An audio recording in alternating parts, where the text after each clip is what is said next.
only one point of view, but once you make a decision, it's your decision. They all single guy? Individually? Can't guarantee I that. don't know, I know that I was dipping them here earlier. This is Vern, is gonna be impressed. This is Vern. Thank you. Alcohol based. Of course. The stuff I drink that was generally 8 or 9% as opposed to the 4.5. They just started putting in games. Right, and she's probably like. She's on the agenda now. She's the one we added to the agenda. The extra item. Drama. The add-on Oh yeah, I had item. that problem too.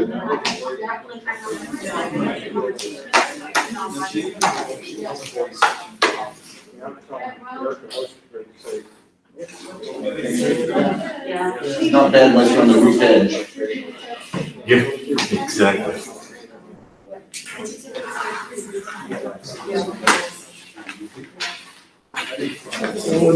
Are we doing? We're live.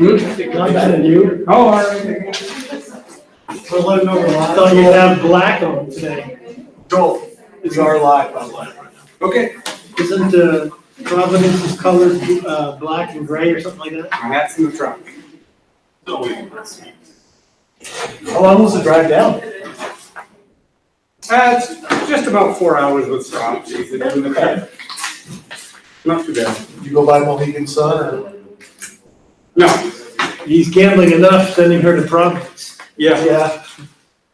Sorry, I didn't mean to put Providence down on the internet there. That was less optimistic. Yeah, yeah, So, that's true, any college, though, you're gambling to drop your kid off at college, who knows? Walk away. No, I mean, you can, yeah. of course,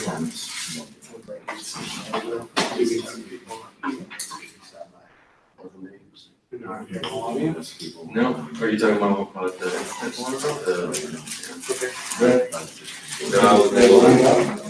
Maybe that night. Not able to shake free. What's up, man? Did you have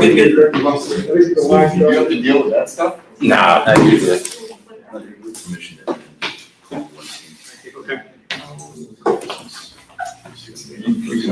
Oh, really? It's a pass, that's sporting events. Oh. That's what you got. Yeah, I don't know, you got The big flips. Yeah. It's actually funny, I pulled mine last year when I had my wall break. Every year you get a better prize in the envelope, Yeah, yeah. so imagine what I got. I always feel bad using it though. Like, no, I don't feel bad using it. Well, now they We don't put even our ask time in. Yeah, no, I know. What did you say? The, working in the shack? You just take them in here, correct? Yeah, 38.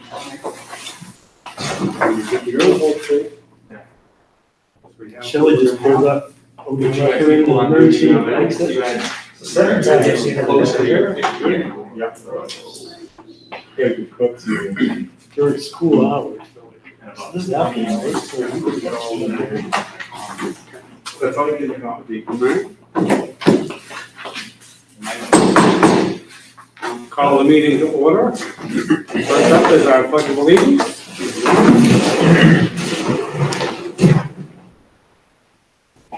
Pledge allegiance to the flag of the United States of America, and to the republic for which it stands, one nation, under God, indivisible, with liberty and justice for all.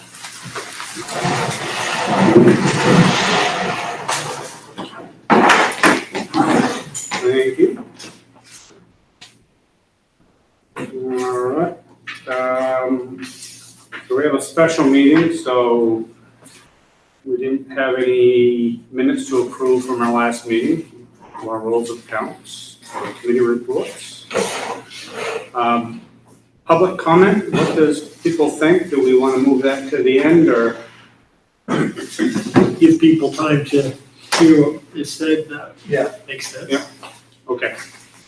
So, I guess we have unanimous consent to move public comment to the end of the agenda.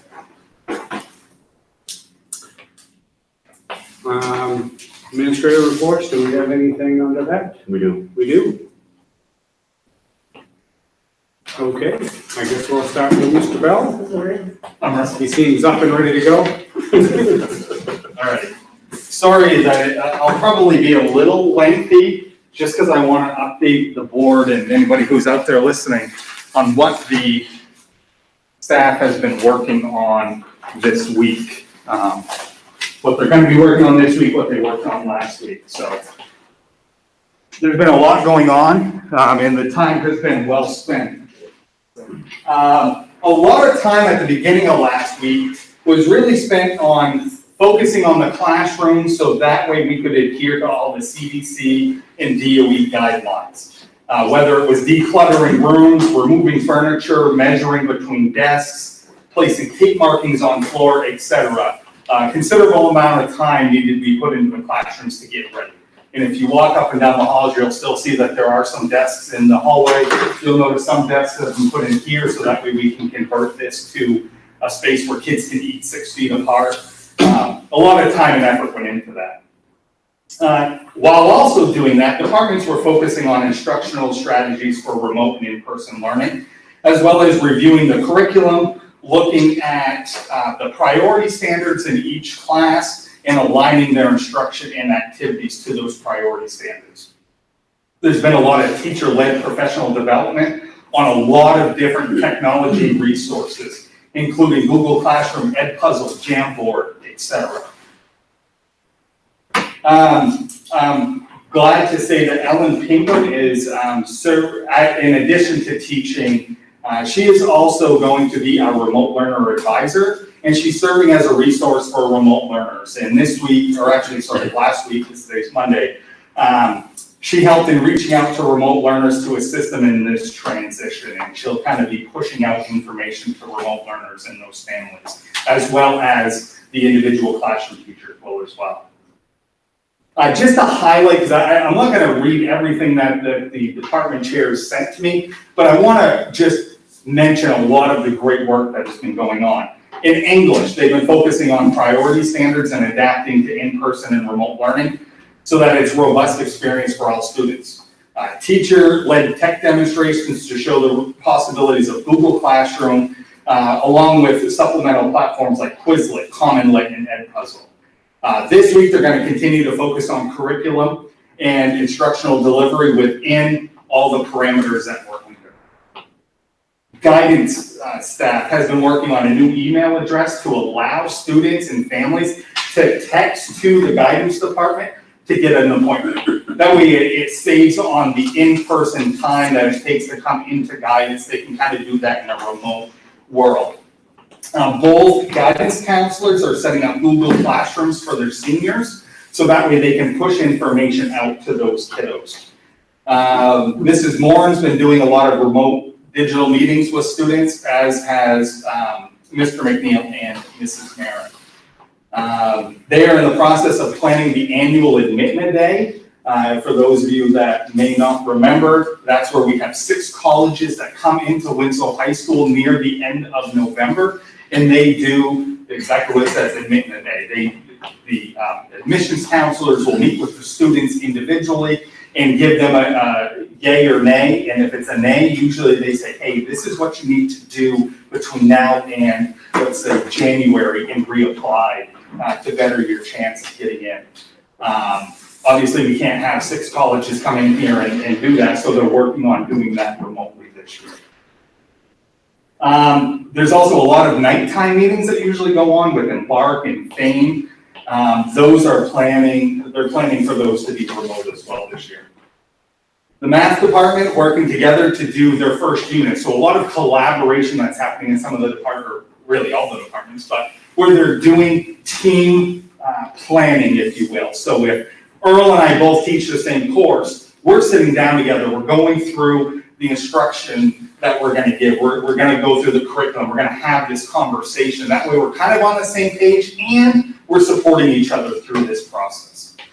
The math department, the teachers are very excited that students will have their own computers and so that they can utilize them more in the classroom. Some teachers are already starting to record their videos for remote learners and for students in their off-campus learning day. And the math department is proud to say that all of their Google Classrooms are set up at this point in time. The science department's revising units to reduce content to just focus on science practices. The NGSS storylines, which is kind of the national push now, focuses a lot on those science practices, not necessarily the content that you would think of. More ways to use those skills and those practices as opposed to just trying to remember knowledge for a test. So they're doing a lot of conversations around that, while also troubleshooting with technology to try to prepare for the different scenarios. You know, the staff's looking at being ready for hybrid, because that's what we're starting with, but they also realize that at any point in time we could go red. And if we go red, we need to be ready right now. So having the other 5 days this week to really drill into that, where we're not focused on removing furniture, really is helping. Social studies is focusing their conversations and professional development on how to use a lot of different resources like Edpuzzle, Google Classroom, the Google suite of software, I guess. As well as also looking for a full remote and snow day strategy, so having those conversations. A lot of collaboration in that department to really support each other. And in a lot of departments, I think this could be said that the comfort level with technology varies within the department. So a lot of the leaders within technology in each department are really doing a lot of support to their colleagues to make sure that, hey, we're all in this together, we're gonna support each other, and we're really gonna push each other through to do a great job with remote, especially with remote learning. And again, they're working together to identify the important standards through the first 3 units, and that's kind of their focus this week is how do we support each other, how do we plan this out. One of my comments to the faculty today in our meeting was, take the time now to reduce your stress later on. And we know it's gonna be stressful, it's stressful now. But when Monday hits, we're all gonna be to our max. So if we can take the time now to do that pre-planning, it reduces some of that stress going down the pipe. Special ed department has been finding ways that they can support students, whether they're in here or not. And so looking at a lot of, and working with regular classroom teachers as well, how is it we can structure our day, our learning centers, to make sure that everybody's getting the support that they need within their IEP. Again, a lot of great conversations. World languages and visual performing arts, that is one department that covers a lot of different, obviously a lot of different subjects, but again, trying to support each other. And for Trent, the department chair, Trent Oliphant, there are sometimes it's very challenging when you have a band teacher, a chorus teacher, an art teacher, a French teacher, Spanish teachers, and you're trying to provide professional development for all of them. It does become challenging, but I think Trent does a really good job of getting everybody to focus on those priority learning targets and how do we support kids and support each other to get to that. I forgot to write down phys ed. Phys ed tomorrow, actually, we're having a meeting where we can go over the guidelines and determine, okay, how is it that we can provide phys ed safely in this COVID environment across the district? And so we'll be working on that tomorrow. Plans for the rest of the week. Tomorrow, the teachers are going to do a teacher-led PD session, and this is now branching out from departments to go school-wide across the building. Teachers have signed up to provide instruction or work rooms, if you will, on this interactive whiteboard called Jamboard. And it works within Google Classroom. And so there's a session on that. There's a session on Edpuzzle, Google Classroom, Screencast-O-Matic, which you can record videos of yourself teaching. For the most part, they're not necessarily sessions where the teacher's like telling everybody how to do this. They may be showing and they're working together on developing lessons and just kind of there for support. So they're more like workrooms than anything. And on Wednesday, the science department is hosting demonstrations of them teaching science classes in a hybrid session. And so there's 4 different sessions that are 4 or 5 different sessions that are gonna go on. Things that range from recording yourself on a whiteboard to a fully engaged Google Classroom with Jamboard, and there's gonna be a remote learner in the back corner, some hybrid learners, and then kids who are in class so that they can test out for themselves how this can kind of a dry run or a scrimmage, if you will. But teachers can also see it in action and be able to ask questions and kind of see it. So again, if I had to classify the last 2 weeks, I would say, I'm not gonna say a well-oiled machine, but it's a machine that's working together, and the support amongst the staff has been incredible. So I can't say enough for my staff. They're doing great.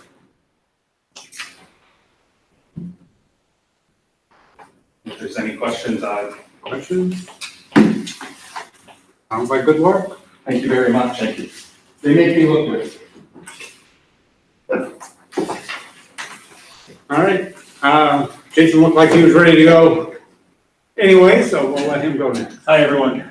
I want to start by thanking, a lot of people to thank, but Shelley during this time, I'm texting her, emailing her all the time about the various buildings and the needs. So just want to go on record to publicly thank her, as well as the parents. I know I've gotten a lot of responses and trying to keep up with individual emails and correspondence to sometimes answers that I don't have, but at least trying to communicate and say, hey, we're working on this.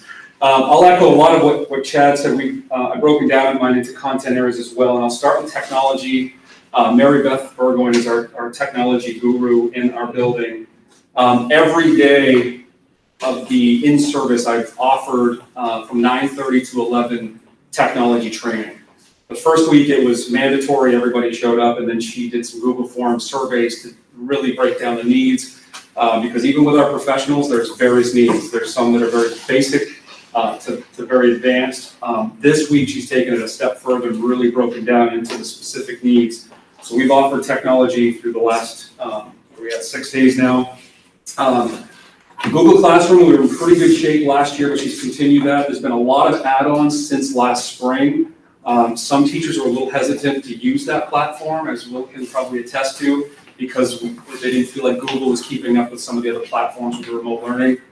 I think, and I'm not the tech guru, but it feels like a lot of these add-ons, they've really caught up to speed with these other platforms, and teachers are feeling like, okay, this platform is going to work for our remote learners and just in the everyday use in the classroom. So they worked on the Google Classrooms. We should be finalizing the list to get invites out to parents tomorrow. That includes physical learners, the remote learners, to have an invite to their core classes. Mary Beth's also done training on Edpuzzle, Pear Deck, creating teacher websites. Again, sometimes just what some of you would consider simple, like converting PDF files to the classroom, working with math teachers on what does that look like if I'm doing remote learning, how do I write and give feedback and assessing these remote learners. So a lot of training in regards to that, video lessons, etc. So she's done a fantastic job with our technology. Like Chad's staff, we spent the first part of the in-service, as you can imagine, just answering a lot of questions, a lot of conversations. We hadn't seen these teachers, some of them, since the shutdown last year. Peter had a panel discussion with our nurses, so just trying to get everybody up to speed and on the same page with the safety protocols and guidelines. So we did spend the first part of the week, like, what does this look like? I mean, there were questions that people were all over the place in regards to what does a mask break look like? What is, inside, outside, PE, to what Chad's alluding to tomorrow, so that district-wide we're on the same page. We spent a lot of time just going over the protocols and safety protocols with staff. Safety was the number one priority, and then a lot of the same things with our leadership team and faculty, it revolved around the curriculum. That's a lot of the questions that I'm getting. Okay, what does the curriculum look like if you have half the amount of time, how is this gonna work? So teachers have worked extremely hard at diving into the standards, and the priority standards that I selected and presented to you last year look a little bit different, because teachers know they have X amount of time, how do I find the most, critical content to get through this curriculum? So they spent a lot of time on that. I'll just share a few examples from our content. In our ELA department, one of their priorities is to get independent reading materials in the hands of students. It's a high priority. We do have a new system in regards to the library. Heidi Murray will be overseeing everything, so she's got fantastic protocols in place. So ELA will be working to how to get books in the hands of students. As Chad alluded to, we're working extremely hard in the event that we get the phone call from Peter or the school board saying, okay, guess what, tomorrow is remote learning. Our staff are really preparing hard that we're ready to hit the ground and go if that call or if that happens. ELA teachers have discussed assessing students. So again, they haven't seen students since March 13th. So what does that look like when students step foot into your classroom? How are we going to assess them to see where they're at? What does that look like for the remote learner? How are we doing formative assessments and different types of assessments just to engage where they're at? Like any good professional, we want to build relationships with kids. That's been a hot topic. How do you do that? The old days of fist bumping and handshaking and really getting to know a student looks a little bit different now. It can be done, will be done. It just looks different. So we've had a lot of those conversations. But the ELA department's created a timeline in regards to what are the first few weeks of instruction, what does that look like? So again, preparing the beginning from assessments to lesson planning, and some creative ideas such as reaching out even to the Winslow Public Library for more kids to access library cards. So they're just thinking in all the different avenues. The word community, as I alluded to last time, keeps coming up with these groups. In science, we have the Step Up curriculum, which was in the budget I presented, or Michelle or Mary presented last spring. Our science department's working on that. Again, a lot of the same things, working on what do the learning standards look like, the next generation science standards, really diving into the priority standards and utilizing technology to get that across. So here, Google Slides, Google Classroom, and such. Social studies, again, reviewing the grade 6 to 8 plan. A lot of the same things you're going to hear, at least all from department heads. Lesson planning, assessing students is a priority. What do those assessments look like? Are we planning for full remote? What are the needs if we go there? And are we ready to do that? What does it look like for the first few weeks in their curriculum? It's a lot of the same language that you're hearing for other departments.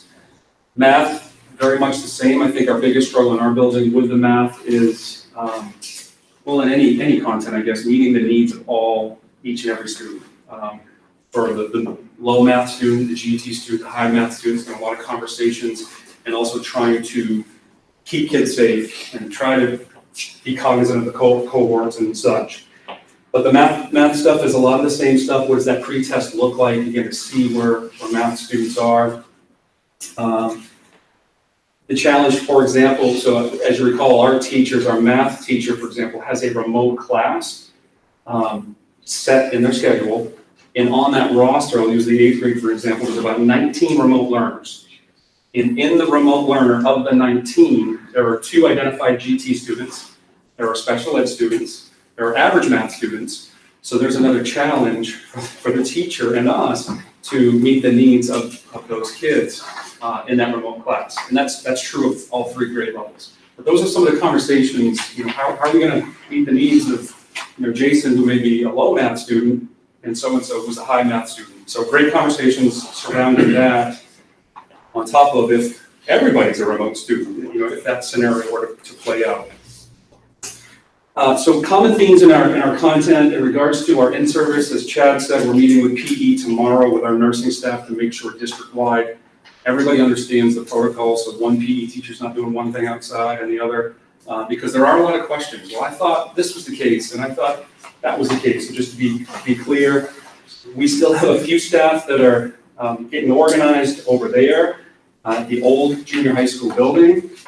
We are doing a dry run Thursday and hopes to have all our signage and stuff ready. So I'm meeting with each grade level. And we're actually gonna be the students, see what that looks like in terms of the morning, how they enter the building, the traffic patterns, to do a pregame on Thursday, a few faculty meetings to make sure we have a lot of our questions answered.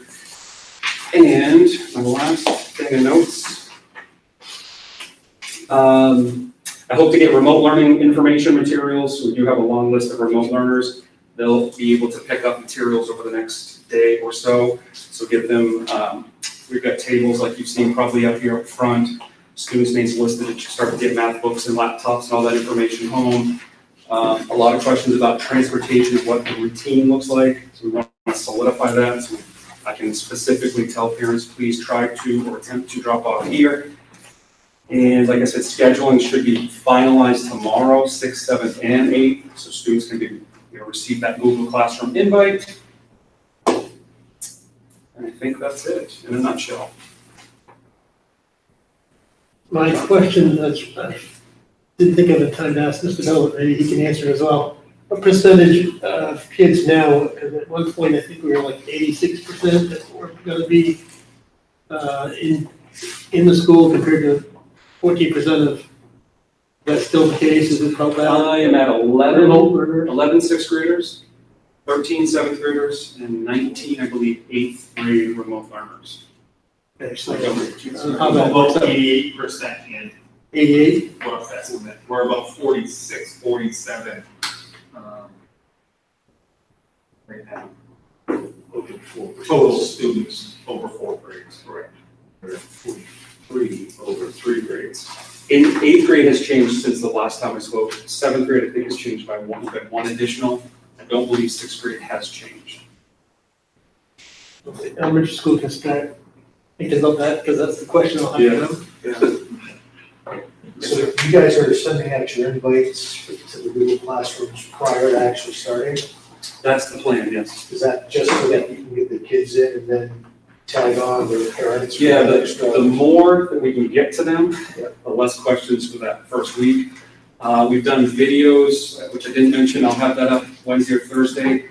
We did a video of each teacher introducing themselves with and without a mask. That'll be a link on our website. And then we're also going to do a virtual slow tour to show them the traffic route and the building, because it's a brand new building for 6th graders and brand new building for 7th and 8th. So we're dealing not only with the pandemic, we've got a lot of change for all of our staff and students. So we hope to get that on the website by Wednesday, Thursday at the latest, so they can at least start to see that the mask wearing is the norm and the traffic pattern, here's the norm, and then go over all the expectations day one. Any other questions? Mary Beth, anyway, thank you. I do every day. A lot of the Waterville teachers are using her site and a lot of the stuff. She's fantastic. So much does she charge per? She's fantastic. I haven't gotten a bill yet, but I can't afford it when I do. Yeah, she's fantastic. All right, thank you. Thanks, Jackson. You know, one of the questions that you just asked about percentage-wise, last time that I checked, we had about 1,000 out of a little over 1,100 parents who could respond to the survey. We had 1,003 that responded, which is an incredible response by our parents. And out of those who responded, about 83% said they wanted their students to come back. And also we had about 56% said they could transport their kids. 56? So that put us in gave us a lot of hope in terms of transporting our students and being able to do that. That's not to say that it's not a complicated puzzle and not something that's still being worked on a daily basis to make happen. I've seen some national news stories, and those percentages are actually, seems to be pretty common percentages, so. All right, very good. Mr. Gow? All right, so some of this will sound similar, so I'll try to make it brief. So last week, my teachers worked a good deal on reorganizing their classrooms because of course we had to rearrange elementary school to be able to fit all the students in the way that we need to now. And with the construction, we still had some moving parts. So we worked on that. We had teams work to meet to prioritize because obviously things are going to be different. And so we really needed to make a focus for what each grade level was going to work on and the timeline for that. Our prep time will be different this year just because of the way our schedule is, because of the changes we needed to make. And so it was really important to us that teams have a lot of time to plan. And so at this point, many of them have planned the first month of school. They have Google Classrooms that they have made and already invited students to, and that was part of our introduction process, because typically in elementary school, we would have sent out welcome letters, teachers would have sent out a letter. This year, nothing works the normal way. So instead, we let families know that they would be getting an email, their student would be getting an email and an introduction to a Google Classroom. Teacher recorded welcome videos on these Google Classrooms, so as soon as the student accepted the invitation, they had a welcome video from their teacher on there, and that's how they knew that who their teacher was for the year. And so many of our teams last week worked on loading their Google Classroom with draft items or planned things that they just put in there so that they're ready to go for the beginning of the year. So we currently have one remote teacher per grade level. In terms of numbers, I don't know the percentage, but we have, and I will tell you that this number literally changes moment to moment. We had one come in from remote to in-person and one go out from remote just within an hour this morning. And we had 4 people pick up registrations, and then there were a few more emails and phone calls. So this is a very fluid process, but we have 11 kindergarten students. We have 11 first grade students. We have 15 second grade students. We only have 5 third grade students, so we had to do something a little bit different with that teacher. 18, we have 20 fourth grade students, although that's one of the numbers that changed, and I think we have about 18 fifth grade students who are all remote. So we have a fair number. But again, that number does seem to change. We had some that thought that they could come, but have, for a variety of reasons, changed their minds, and some who I think thought things, there were some barriers there, but are feeling comfortable about coming back now. So my teachers this week are working on what team time. They're really focused on ways to engage students, both remote and in person, with the fact that we can't do things like we normally do, that we have masks, that we're not necessarily sitting on a carpet doing a morning circle like we would in the same way. So really brainstorming ways in which we can still build rapport with kids and relationships, even though there are some things that are different for us. We are still working on some classroom prep time. Our building is looking a lot better. Lots of things in place, but there's still a few tweaks we need to make. So we'll get some teachers time this week to do that. We have met in small groups. One of the things that I picked up on is we've done some staff meetings, but when you have a lot of people in the virtual meeting, they all look about this big. And it's hard for anybody, I think, to really feel like they can speak up, or it's super tricky. So what we did today was we had a real quick everybody staff meeting just to get out some information that needed to, and then we broke them up into small groups. So we had a K2, and we met for 30 minutes with the pre-K2 team and said, okay, look, here's your opportunity to ask questions. And I'll tell you, they're really quiet when it's everybody, but there were a lot of questions that we were able to hear. Some of them we had answers to, and some of them now we know we need to go back and get the answers to that. So I think it was really helpful for us to be able to break up into those small groups and not just have it be teams, but to have Kyle and I both be present. So, and actually there's a couple of them who wanted more time, so we'll have to schedule some more time later in the week. Thursday, we are going to be doing some PD. Our math specialists and literacy specialists are going to help us out with that. I've also asked our instructional specialist, Michelle Lake, to help with some remote learning PD. And we will be doing the same thing in terms of the walk around. We're going to take small groups and walk around the building and sort of see what it's going to look like for our students. What's the procedure when they're coming in for breakfast? What if they have breakfast? If they don't have breakfast, where the hand sanitizer station is going to be? All of those kinds of things, because it really is a whole different picture, and we've talked about it a lot.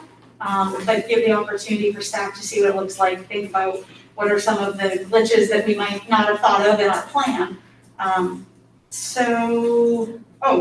I'm getting a little braggy moment. So one of the things my teachers worked on at the end of last year and the beginning of this year was making both ones are called Google Classrooms, but also websites. And so they have been published now, so if you get the opportunity, go to the WES school page, and then in the middle, you'll find this thing that says classroom websites, and you click on it, and they are, I'm super proud of them. They did a fabulous job with the website. It's gonna be a great way for us to get information out to parents. You'll notice that the kindergarten teachers have a picture of themselves with a mask and then a picture of themselves without the mask posted right on there. Our kindergarten teams, because they don't have emails, their Google Classrooms are not functioning the same way because the kids don't even know they have an email address yet. And so that was one way that they did it. They made phone calls, but then they also posted some information about themselves and with the picture of the mask and without the mask on their website. So it's gonna be a great tool, and I think they're pleasing to the eye and they have a lot of information. So I think it'll be great that we as, Winslow community can see it and parents can see it and other people who might want to move here can see how wonderful the teachers are. So that's my brag moment. Questions? Yes? My question might be computer question more than you. Okay. When you send out an email for class list, and say you want to be sure that everyone's seen it, is there an automated way that you know that your recipient is taking a look at that? In other words, like a read receipt? Well, there are technologies to do that, but for example, the email client that reads, a lot of them are set to ask you if you want to send back a read receipt. Often I say no, because I'm going to deal with it later and I don't want to say I read it. So when it comes to guarantees that somebody has read what you emailed, it is reasonably effective, but not guaranteed. And the reason I bring it up, it's probably obvious, but I just would think the teacher wants to make sure that if you're giving a lesson or something important, you want to make sure that every kid got a chance to see that and didn't miss it for some reason. I mean, if you're anything like me, you get a lot of emails, and if you skip one, maybe it was an important one. And So in Google Classroom, so if teachers assign students an assignment in Google Classroom, whether it's to read a passage or whatever, Google Classroom, you can assign it as an assignment, and then they click turn in. So that would be, instead of an email, and with students, we use email less, and we are more likely to use Google Classroom, and then they would click on turn in, and so presumably, what's they the will have difference? credit if they Okay. click turn in, so. That answers my question. Yes, Other question? thank you. All right. I guess, do we have any other administrators that have anything to add this evening? We kind of covered the 3 buildings, but we'll talk Jim's about, gonna speak on this. yeah, we'll have athletics later, so. The gym later, okay. All right, I think what we get there, finance assistant report, I don't think you've had anything this time around for that. Superintendent report? Yeah, just quickly, childcare is another one of those huge pieces to make all of this work. And we've been working with our current or existing childcare before and after program to expand that.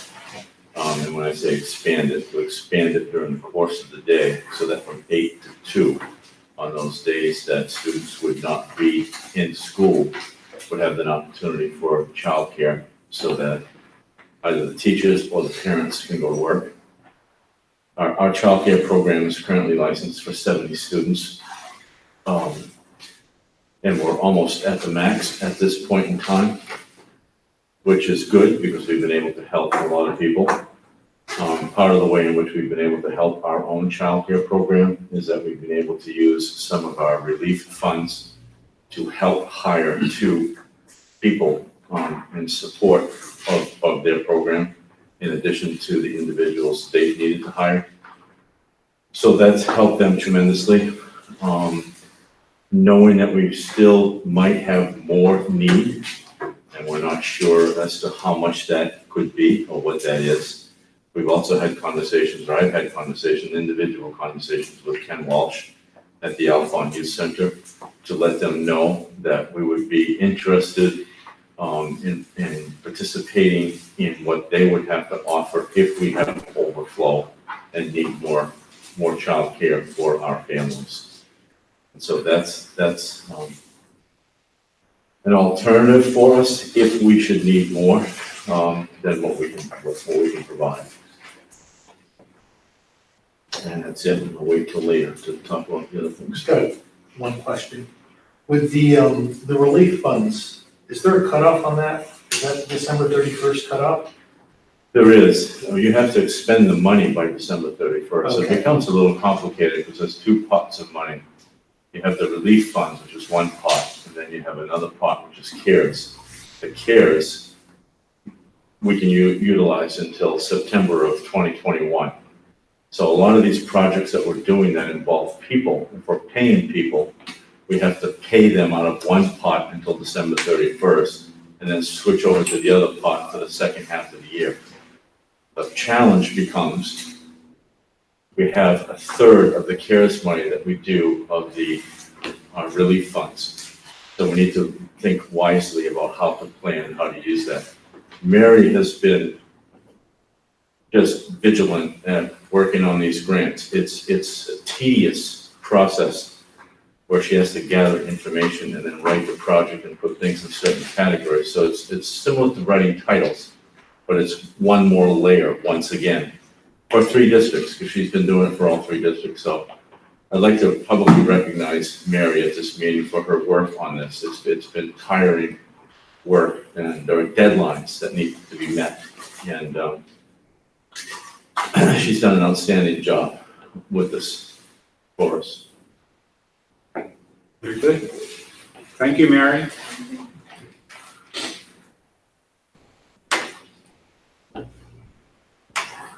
Be there. All right, so old business. So first up is the delayed start to school and revised 2021 school calendar. So you have a new calendar in your packet with some revised dates on it.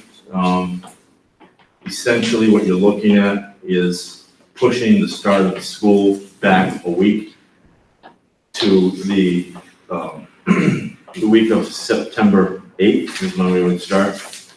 We would start with the same cohort that we would have started with had we have started this week, so that we keep things consistent for parents. We have also left the 18th, even though it's only 2 weeks into the year, as a in-service day for us to reevaluate and assess how things are going. We think that it's important to keep that day there. I wanted to backtrack just a little bit and go back to, why did we find ourselves in this situation? So as you heard,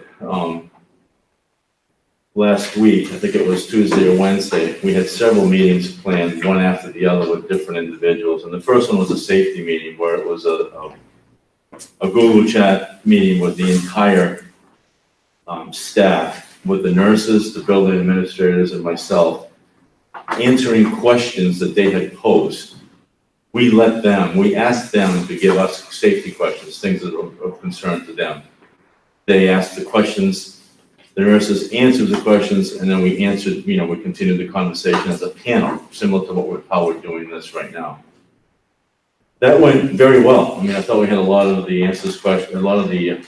questions answered, and I thought that went very well. There were a couple of questions that had to do with PPE that we were still a little iffy on, because in the back of our minds, we weren't quite sure if they were going to arrive on time, what we needed.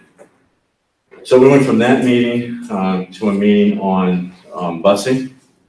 And again, as I just mentioned to you, it's very, very complicated, very tricky. We have a lot of moving parts, and it takes a lot of outside the box thinking to make that work this year, because even though you have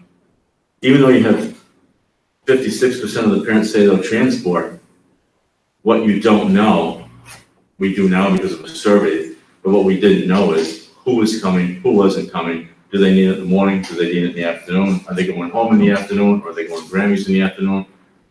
Do they have to go to the Alphon Center? How do we do that? Typically, we can put 60 buses on the Alphon Center. Now we can only put 11 students. So how do we make that work? So question after question after question after question kept coming up. And then we have the whole piece that we revisited safety again. And once again, we learned that we had some PPE equipment that may or may not arrive. We may be able to find alternatives for it if we waited a little bit longer. One of the things that we've said all along is that safety was going to be a priority for our students and for our staff. We're not going to cut any corners on that. So whatever we can do to make it the safest we can possibly be is what we're going to do. So I contacted Joel, explained to Joel, we've got a potential situation here, explained to him what I've just explained to all of you. And we made the decision that it would be in the best interest of all to push this back another few days. Now, having said that, I don't know of any other district in the state of Maine that's gone through a pandemic, has built a building, has renovated another building, has done what everybody else has been asked to do, and be where we are right now in terms of being ready to open. There is nobody more proud of our administrators than me sitting here as a superintendent. When I listen to what they're telling you tonight, what they've done, and what they still have planned to work on this week in preparation for, and you've heard this a couple times now, going red. That's a serious concern for all of us. We want our kids in school. But all it's going to take is a mishap. All it's going to take is one outbreak, and then you start looking at, what do you do now? Can you isolate that cohort? Can you isolate that group? Can you not? So it's very serious for us. We want to make sure that safety is always going to be a priority for everything that we do. So that's where that came into being. So when you look at that calendar, you'll see that calendar basically has that change to it.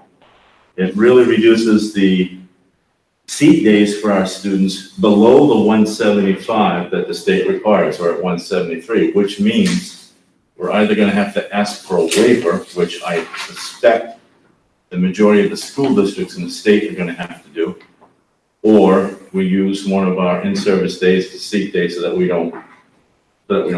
still stick with the 175 if the waivers aren't allowed. I will tell you that the Commissioner of Education said early in the year to a group of superintendents that she would be very liberal with the waivers this year, knowing that we're all in this situation. I don't think that she would fall back on that. I think she would hold her word to that, knowing the difficulty this is for all of us.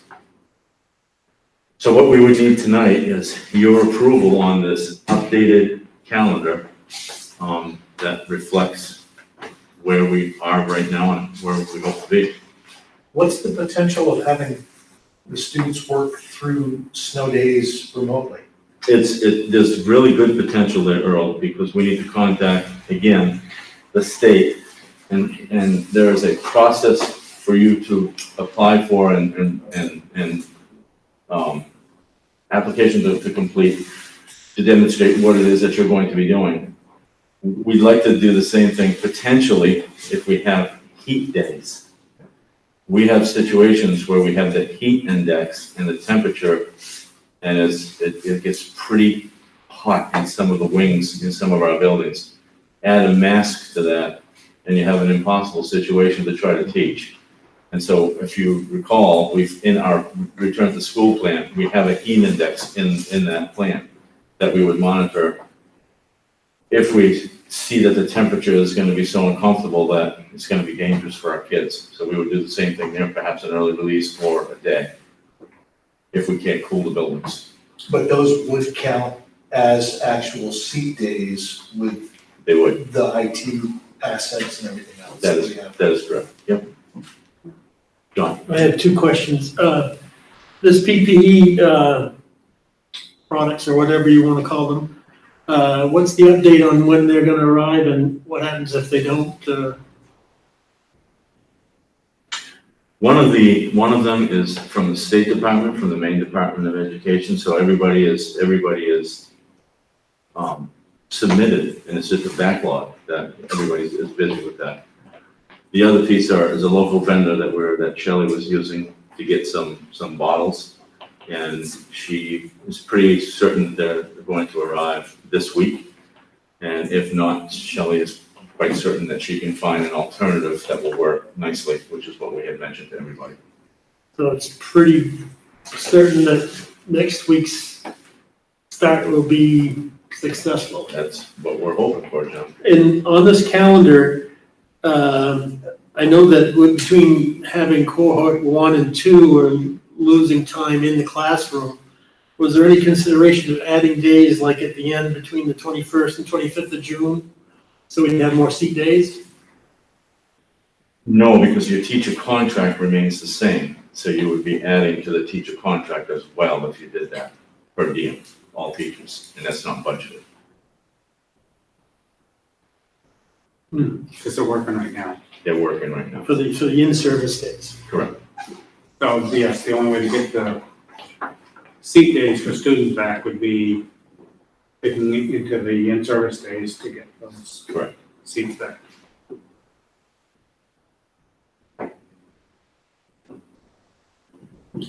But we'll know a lot more in another month how things are going. We will. We will. So. Any other questions regarding the calendar?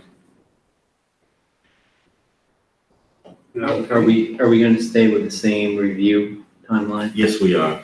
We are. Even though that we've cut a week off, we think that we'll have a sense of how things are going. And, the review at that point might be, we have another in-service day in 2 more weeks. Let's keep going with this for another 2 weeks and see how we're doing. Unfortunately, with the additional planning time you've had up front, I think that helped prepare and answer maybe some of the questions that would have come up then anyway, so I think that's been time well used. Any other questions, comments? Okay, do we have a motion to approve the revised school calendar as presented? We have a motion from Earl. Do we have a second? Second. Jeff is here. We're gonna go with Jeff. He can raise his hand. We can see it this time. All right. We have a second from Jeff. Any other discussion? Okay. All in favor of the revised school calendar as presented? It looks unanimous. Thank you. Very good. Thank you. All right. Next up is an open campus proposal, so I assume that is Mr. Bell? Or are you? That is Mr. Bell. He had spoken to you about this at the last board meeting. And one of the things that, in conversations with Chair Selwood, that we thought would be important would be to put some of this, make sure this language is in your handbook so that it's very clear to everyone. So there's gonna be 3 things that are gonna come up tonight, and they're all on this document, so.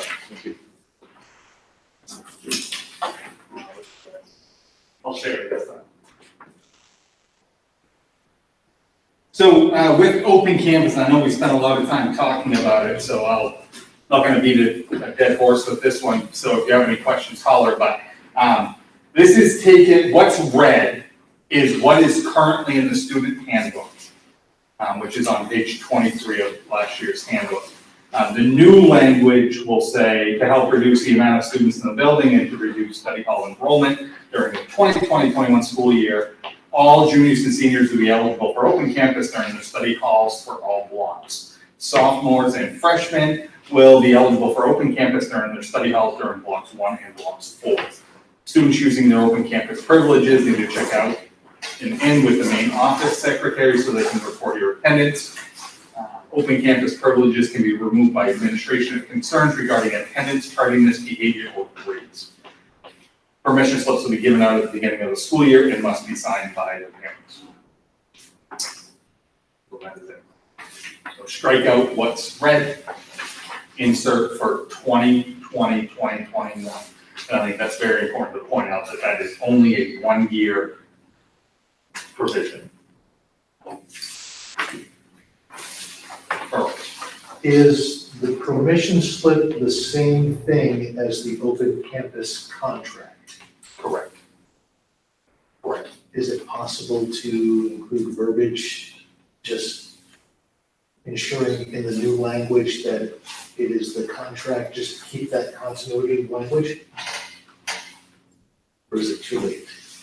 The permission slip already went out, but could we change and put, instead of permission slips? Or just put in parentheses after that, open campus contract, just so that way, for anybody reading it, there's that continuity, oh, okay, that's what those are. Certainly can. Thank you. Our handbooks are all digital online anyway, we don't print them out anymore, so.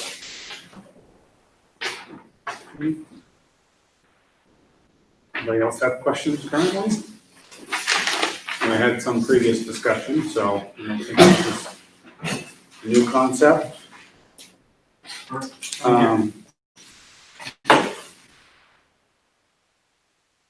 That'd be good.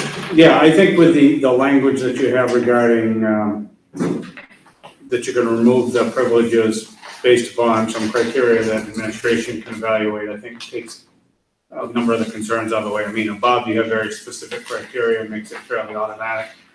Below is a little more subjective, and I think that is probably applicable in this year. So I think that's appropriate language in my opinion, so. Okay, we have this as an item to vote on, I assume? Yeah. Okay, So motion to accept open And campus. the ones on the back page are, I think, are later on under new business stuff, this whole time. okay, so if there's no other discussion, do we have a motion to accept the changes to the handbook in regards to open campus as presented? Sure. Absolutely. Earl's got a motion to that effect. All right, Nate has a second. All right, very good. Any other discussion? So all in favor of approving the motion to approve the new open campus language for this year? Okay, it is unanimous. Very good, thank you. All right, next up on old business was some ribbon cutting ceremony ideas for our new space. So we've been in contact with Lisa Beeler, who is the representative from Ledgewood, who does a lot of their marketing in terms of having a ribbon cutting for the new building. One of the things that the junior high staff has been talking about is to try to have something before the school year officially starts. So the date that's been kicked around a little bit is next Thursday. And so this coming Thursday, I'm sorry, this coming Thursday. And then we need to pick a time of when that could happen. As far as Lisa is concerned, anything before 2:00 would be ideal for her to come in and take pictures. If that's not good, then she'll find somebody else to come in her place if that's not gonna work. We're gonna reach out to Ledgewood and make sure we have a representative from Ledgewood, make sure that we have a representative from Stephen Blatt Associates. This is a little bit different than your typical ribbon cutting because of COVID-19. I mean, typically you'd have a bunch of people and you'd have a picture taken of those individuals. So because of COVID-19, we still need to do the social distancing. So if you're taking a picture with just a few people with social distancing that represent the gist of the project, that's one picture that you could do. Or you could do several mini pictures with people.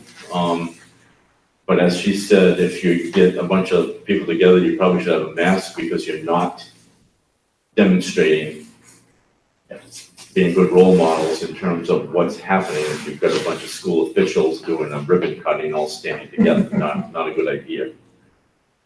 So one thought was to invite, obviously, Chair Selwood, perhaps a town council, head of town council, somebody from Ledgewood, somebody from Stephen Blatt, as the 4 individuals who might be there with the ribbon cutting is one thought.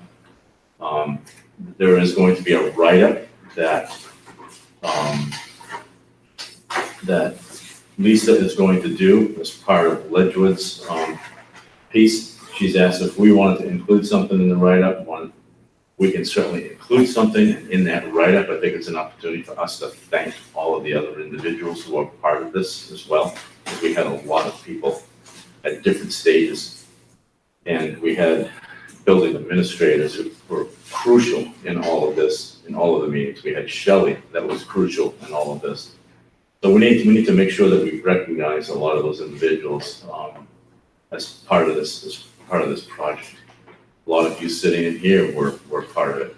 John, you were at every single thing, I believe. So that's one piece. Now, Jason had also said, well, the other thing is that Lisa has already taken pictures, beautiful pictures, and she's given us the right of those pictures to do with whatever we please. We can give them to the Sentinel for the Sentinel to use. We can post them on our website. We can do whatever we want with them. They are absolutely gorgeous inside and outside. When you see them, you're going to be really impressed. Jason had mentioned something about maybe the junior high wanted to do something as well, so we could do something in addition to what I just mentioned. And I believe the Black Raider News, perhaps, Chad, maybe I'm thinking of a different story, but I think maybe they wanted to do something with this as well, or maybe that was another situation. I can speak on, so, 2 things. We have a Facebook Live, so we entertain the idea of running a Facebook Live event, so people can view it that are unable to attend. We've done the virtual tours, or we're going to, so we'll have a virtual tour that they can click on, and we've got some aerial shots too from a drone that are ready. So we just need, the idea behind the staff was many of our staff members were part of that building committee through the years, even well before my time, when you guys had discussed this plan. Been at this a long time. Some of those staff members were there, so. Some have probably retired. When I talked to Peter about it, I suggested around 3 o'clock, and obviously we want all of you in attendance because all of our staff are here for the in-service, and it's before all the chaos with the kids next week.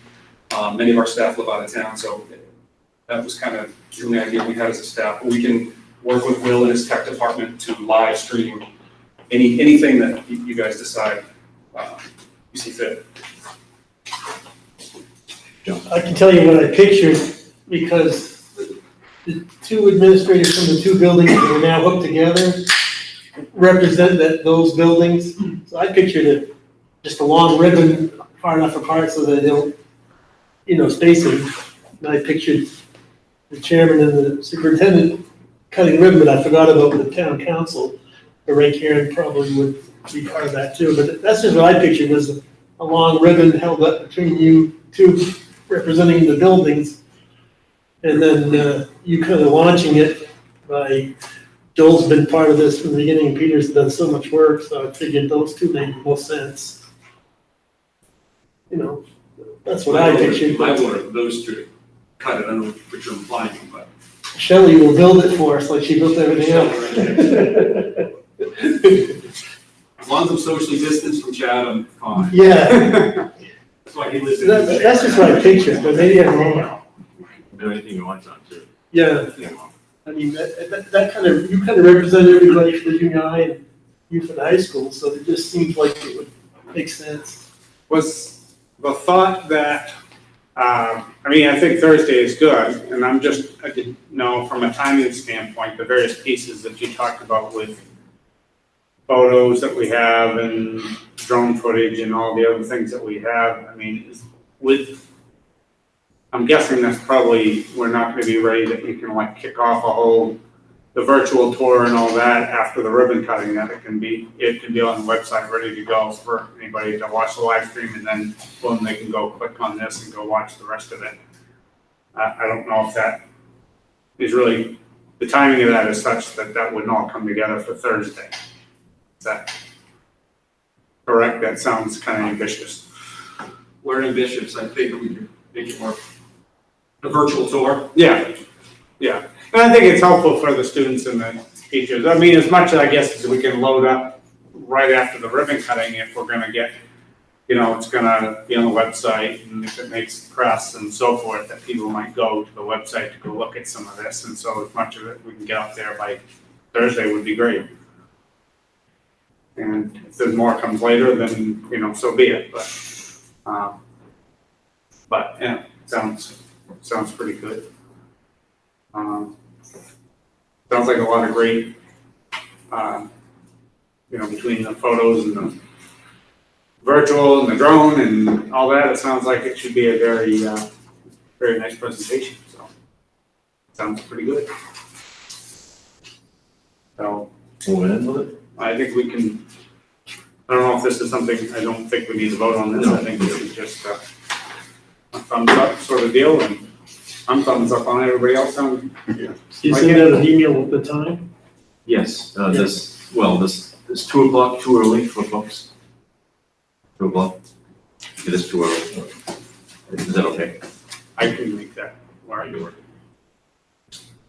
Okay. Yeah, I think it's great, and I think it's great to get it out there before kids actually show up at school so they can see what they're walking into. Wholly changed from what they walk out of in March, so. Yeah, I guess if we were to lean towards John's idea with a long ribbon and everybody's socially distanced, I would say 3 building principals, because you had renovations to another building. Oh, it's ready? And Sorry, you're gonna get I haven't Shelley, toured that yet, so I know Shelley Phillips hates this stuff, but we gotta get her standing on that ribbon someplace. yeah, she has to be part of it. She's done a lot of work. So she's shaking her head back there, but we gotta get her on that ribbon somehow. Maybe her name on the ribbon. Shelley Academy. Yeah, no, I think being there too, as far as, I mean, one picture wider maybe where we are cutting, but some individual pictures might be appropriate as well. Absolutely. I don't know how many people, it can only put so many people on a ribbon, I guess. Right. And they can't be shoulder to shoulder. Right. Let's have a mask on, that defeats the purpose. Yeah. So, We'll move ahead with that. all right, sounds great. It's been a long time coming. I think we're all looking forward to it. All right, very good. New business. I think you have an addition to add to new business? Yes, at the last board meeting, you granted one of your social workers a year's leave of absence because of COVID-19 and the implications to that. And this evening, I am asking permission to add Paul Weston, W-E-S-T-I-N. He is an Ed Tech 3 at Winslow Junior High School. He is requesting a year's leave of absence for a similar situation, and I would recommend that we support that leave. I've spoken with Amy. Amy recommends it as well. He would need to notify us by next March if he plans on returning. And the person that we would hire as an Ed Tech 3 would understand that this is a year position, but as we all know, Ed Tech positions come up a lot, so if somebody gets into the district, they always have an opportunity to apply for something that becomes open. So the same circumstances as the previous absence. Or Very, very much so. This one is more concerned about health related because of. I mean, the dates and the no pay and all that. Yes. Yes, all that. Yes, and if he wanted to take the insurance, he would have to pay for the insurance. We would hold it for him, but he would have to pay for it. Okay, so I have that as an addition. Do we need to vote on that separately? We do need to vote on that, so why don't we just go ahead and take up on that? Do we have a motion? I'd like to move that we approve this leave of absence for the period stated. Okay, we have a motion from John. Do we have a second? We have a second from Corey. Any other discussion, questions, or otherwise? All in favor of approving the leave of absence as presented? And it is unanimous. Thank you. Next up, we have COVID-19 relief substitutes. Yeah, it's a horrible name to call substitutes, right? But basically what we're doing is we're trying to find a way to have some guaranteed subs, at least a few in each of the buildings, and utilize some of that CARES relief funds in order to pay for them and the CARES money to pay for them after December 31st, as Earl alluded to earlier. So the idea was, based on the amount of money that we had, could we contract, and really it's a contract with 2 people from each building, so 2 at the junior high, 2 at the elementary school, and 2 at the high school. We would pay them a straight wage for their commitment to us for the year. And that straight wage would be a little bit higher than what a traditional sub makes. And that's where we need your approval, because we're trying to be competitive with other school districts in the area who are doing the same thing. And we've learned that some have even gone higher than what we're offering. So this would be for 6 subs. Typically, if you're looking at somebody who would come in as a substitute teacher with a degree, we would be paying them $94 a day. Looking at this situation, we would pay these subs $130 a day for their commitment to us. And we would utilize them wherever we need them, whether it be in a class, whether it be for coverage. We just fear that we're not going to be able to find enough people with the way all of this is set up. And it would be a shame to have to go red because you don't have substitutes for your teachers. And we're trying to do whatever we can to make that happen. Has there been any thought of reaching out to Thomas? Because Thomas has got an education program, and working in conjunction with them, I don't know if their education students have already done the background checks, the fingerprints, but potentially building it into their curriculum as life experience and maybe moving away, not necessarily moving away from the payment, but giving them experience. We have that asset. It seems like that'd be kind of a win-win. It'd be a lot of legwork, but they would become familiar with the district, they'd become familiar with the schools, and be setting themselves up for potentially a future here. Yeah, Earl, that's a really good point. In a normal year, we work with the colleges and the universities, and we have teacher programs. They come in and they do their student teaching with us. Because of COVID-19, we're trying to reduce the number of cohorts that we expose our kids to. And so one of the big conversations that we've had at the administrative team level is, are we going to allow college students to come in and do some work with us? Or we're going to take a hiatus from that for maybe the first part of the year to see how things go, just so that we don't infuse. I was just thinking of actually using them as the subs.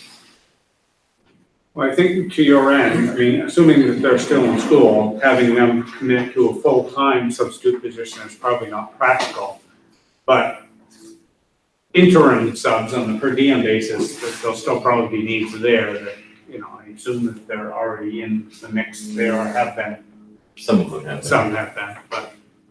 I was gonna just comment to add, I like that idea as far as the idea, but I think that the schedules wouldn't sync like it would with someone that's committed to us. Because the school calendar for ours is different than the school calendar for a university or college. Yeah.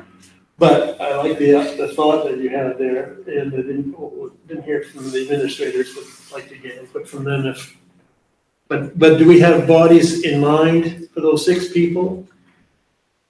We had bodies in mind, but it's very difficult to land them because there are other positions that are opening up with benefits, and they're going after those positions. So I believe right now the high school has 2, but I know that one of them may be applying for one of our ed tech jobs. So if she were to get that position, then they would lose 1.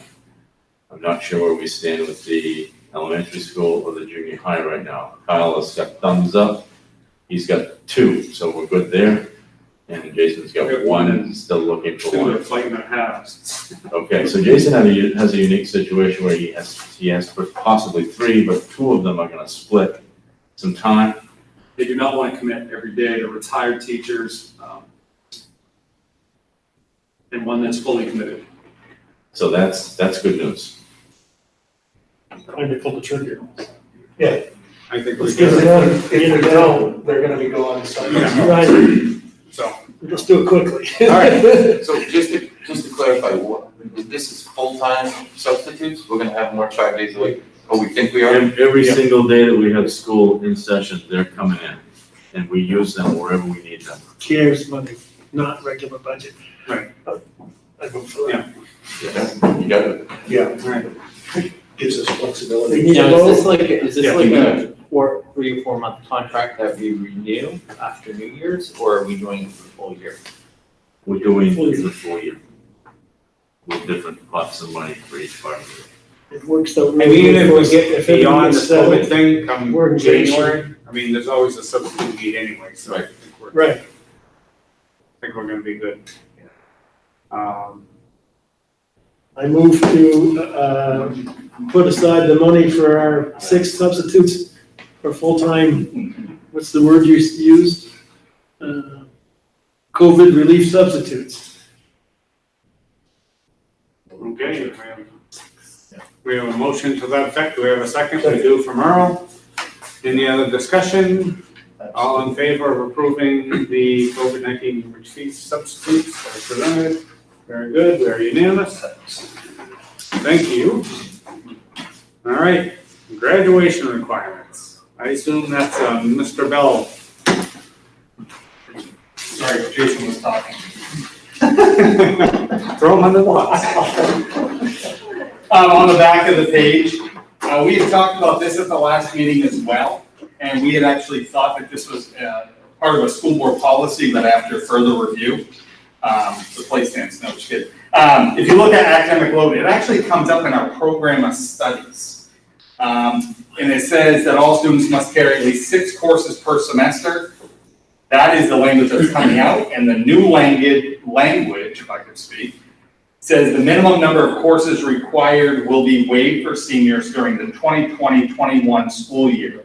Seniors will be able to take a minimum of 2 classes per quarter, and that is a little bit different than what I had actually talked about. And there's a few different reasons for that. One is, really the main reason is, to go below 2 classes for a quarter, students start to get a little disconnected from school and may make decisions based on not having to come to school rather than really thinking about their future. So it was almost like we need to try to save them from themselves in some regard. So going down to 2, if they want to take the tech center, they could still access the tech center without it really affecting their entire year or their future. So we went to 2 instead of, I think the last time it was, they only have to take the required courses, blah, blah, blah. Seniors will need to meet with their guidance counselor to ensure they are on track for graduation and their coursework is tied to their post-secondary plan.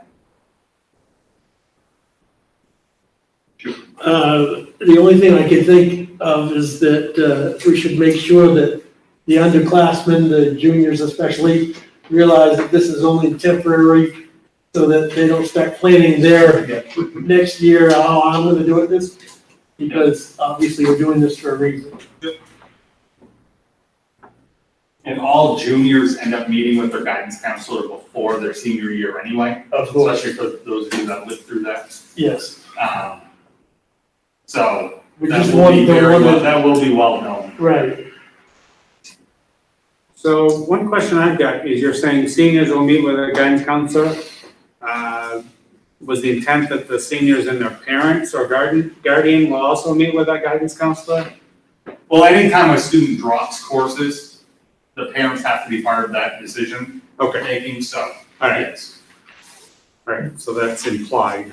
Now, if this is approved, is the intent for you to try and contact the seniors prior to the start of school so that they can assess their schedules, potentially drop classes, opening up more classes. Correct.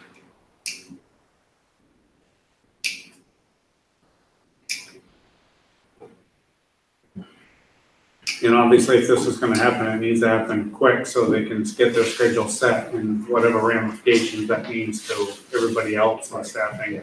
And my guidance staff has already started to look at the schedule and say, okay, what are those courses that we think that the seniors can be like, oh, I don't have to take 6 classes, this one's out of my schedule, and, oh, it just happens to be block 4. Yeah. There's a couple of those that we already anticipate, and I've already had pre-discussions with some of the teachers saying, hey, this may actually end up coming out of your schedule, because there's probably not gonna be any kids left in it. Because typically, they all need to take senior English, and what else is typically required as a senior? Correct, so really, for some kids, that's really all they need. It's usually. They take senior English, the other classes they're taking are just to fill a schedule and to enrich their education. But for a lot of them, I mean, 22 credits, they're coming into their senior year pretty much with all of them. So, what that does is if you want to do the quick math with me, 2 per quarter, remember we're doing black days start the year, orange days. So it's really 4 classes over the course of the year they have to take instead of 6. So really it's waiving 2 classes out of their schedule, giving them that option. Right. As opposed to the kid, with my previous language, they could have just taken senior English and been at it. Right. Yeah. So if they have that on an orange day, they're not starting school if they clear out their schedule until November. And by the time November rolls around, who knows, where their mind may be after being out of school for almost a year. Yeah. Maybe hard to re-engage them. And just for the record, the main reason we're doing this is to limit the people in the school for COVID reasons. Correct. So it's on record. Correct, thank you, John. So, yes, I like the revised language and particularly the way the classes are gonna lay out, the 2 per quarter makes that work. All right. Any other questions for Mr. Bell? Okay. Thank you. Hearing none, do we have a motion to accept the 1-year change to the academic load requirement to the language proposed? Corey makes a motion to that effect. Do we have a second? A second. We have a second from Jeff. All right. Any other discussion, questions or otherwise? Seeing none, all in favor of approving the changes as presented? We are unanimous. Thank you very much. Definitely being creative this year. Before you go on, can I ask you permission to add, before we go too far? Yep. We wanted to make sure that, I see Jen McGowan sitting in the back, and she has a proposal for drama, and I would like to do that before we get into the other conversations this evening, so that she has an opportunity to leave after. Very good. I think we all got an email on that information, so I guess again, sitting back there. I'm not sure if everybody got the email. I think I sent it to you, because we wanted to add it to the agenda. Did you all get it? Did we go? Okay. All right. Did anybody have any questions for Jen? Did Jen want to present what she's doing, or you figure you got it pretty well covered? Kind of a summary of my thoughts. Yes. So I've been following all summer, the Educational Theater Association released some. If you could come a little closer so people online can hear. The Educational Theater Association released some guidelines on reopening school theater programs. So that was my starting point. But I've also been looking at all of the aerosol studies that have been coming out, because when you're looking at any kind of performance that includes the voice, then you also have to consider, the added distance and so forth. So what I have found is a musical is just not feasible for us this fall for a number of reasons. So I landed on a script that is actually 10 10-minute plays that put together create this longer work. There are themes that run throughout that tie them together. Each of the 10-minute plays only has 2 to 3 characters in it. So it'd be very easy to rehearse them separately, to maintain distancing in the blocking, to remain masked for rehearsals. I've spoken with the playwright, I've spoken with the publisher, I've gotten permission for us to stream it, which means because we would be videotaping the work, students would not be projecting like they would in a normal theatrical performance, which is going to reduce that aerosol output. So, knowing that audience is not going to be an option for us this year, our proposal is to do this play, to stream it at no cost to the community. This is not a year for us to be fundraising. It's not going to cost a lot for us to put it on. It would just be the rights. It's a minimal set. And we would like to also give back to the community and to the kids.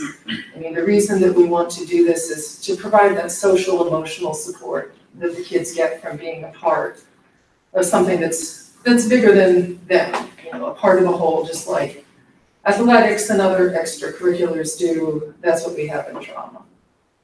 So that is my plan in a nutshell. I'm happy to take any questions or provide any details. I don't have a question, but a comment. I do think it's very wonderful of you to go to that effort to find something that fits the needs, because I'm sure it wasn't easy. I read a lot of scripts. Yeah. So I really, really commend you for the extra effort. Thank you, I appreciate it. Looking forward into potentially winter and spring. Mhm.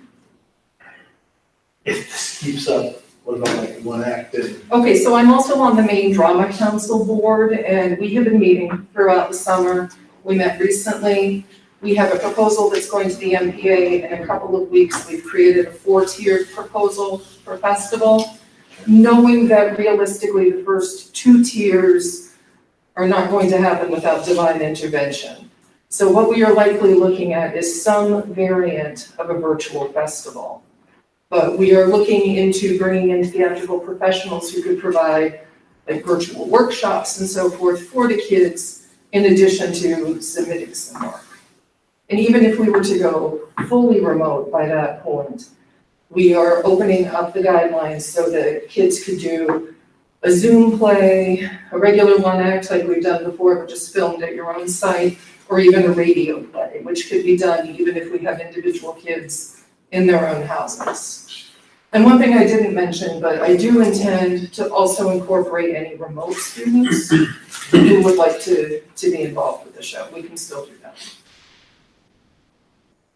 how is the Thespian Society gonna work as far as the participation this year?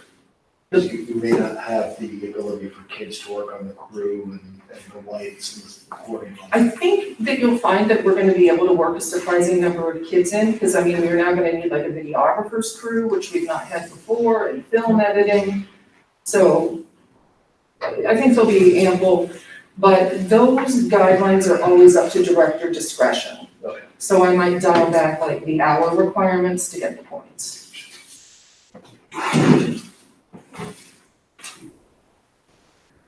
I think, I like the proposal. I think it allows for, the way it's broken up to have separate cohorts that can work separately and not intermingle. Obviously, rehearsals with mass and all the various pieces, I think is well explained. And it's obviously a big part of school for a lot of students, and thank you for all your efforts on bringing that back in the way that we can. And, you know, some of what you're talking about for one act and possibilities and so forth going forward, it allows the kids to be creative in a whole different way, because now they can think of it from not just on the stage, but how can you do it video or radio, you know. I think so too. Do an old school radio play, you know, who knows what it could be, but Absolutely. I think this is, I think it's a very good proposal, my thoughts on it. So very manageable within the confines of our restrictions, so. Yeah, and with our additional spaces now as a result of the renovation, because we have the chorus room, we have the band room, we have the new drama storage room, we could even have, because Chris Vigu and Art Manessas also work with me on drama, so we could have one group on stage, one group, and, and split kids up. Yeah, keep our rest of the group separate. So, sounds good to me. Something, I guess, we need to vote on this? We just wanted you to be aware of it, and because it is a different way to Thank you. present the program. Thank you. So, I it's like we're all thumbs up? Good. Awesome. That's our consensus? Thank you. And We if have a lot there's of anybody that happy can pull it off, it's Jan. Good work. No one. Doesn't drama get applauded yet? We need virtual applause. Thank you. I think it would be great for all your drama students of old that get to watch this performance from wherever they are. Right. That would be Obviously, we will cool. not be going to New York this year. This normally would be our New York year, but. Yeah, it'll be an off year. Might not be a Broadway. Yeah. All right, very good. So, Then we shut it down. two other things on new business, we have transportation policy for athletics and fall athletics. So is there a particular order we want to take those? Yeah, I think transportation policy for athletics would probably be the first one to take, and obviously, if you're going to be having conversations about fall athletics, and if there's a chance that you might be able to do fall athletics, there are many pieces that you've got to consider. One of them is transportation. So Jim has a proposal for you this evening, to talk about what that could look like, because obviously you can't put everybody on a bus that you've put on in the past. So currently, right now, the state guidelines say 12 people to a bus unless they're family members who can share a seat. Plus, I bring this policy to, there's a lot of parents who have a lot of discomfort about their children being on a bus right now. So basically, I brought this policy to you, which would grant permission for student athletes to travel with their parents to and from games. This would benefit us because on a typical Friday night, we play football, we bring 2 buses for the football team and 1 bus for the cheerleaders. We probably have to double that on a Friday night, and that doesn't include the other events that are going on that night, like soccer and field hockey. And we know right now that travel is going to be a big issue this fall, finding drivers. And so this policy kind of mirrors, I pulled all the athletic directors at the KVAC, and this is kind of where everybody's going this fall, some kind of policy like this. We can talk about this in a minute, but there is going to be, if we do have athletics this fall, there's probably no spectators at games. So that brings another headache. Why would parents transport their kids if they can't watch? But that's another conversation. But basically, this policy is brought to you for 2 reasons. For the parents, and it also eases the school's transportation problems. 12 per bus now? 2 weeks ago, wasn't it 28? Well, the issue that we have, Earl, is that if you recall, last year, we needed buses, and we were on the bus list. We were low on the bus list, and it didn't look like we were going to qualify because the application went in a little late. However, our then transportation director informed us that if we ordered buses with the handicap lift, we needed some anyways, but if we ordered buses with the handicap lift, it would move us up to the top of the lifts. So at the time, it didn't seem like a big deal because you went from 64 students to 56 students because you lost a few seats. Unbeknownst to us, we were gonna have a global pandemic and be in this situation. So by losing those seats, you can't put 24 kids on it, you might be able to put 12 on those particular buses. The only question I have is, do we have any students in our school, or I should say athletes, that are 18 years old / on their own?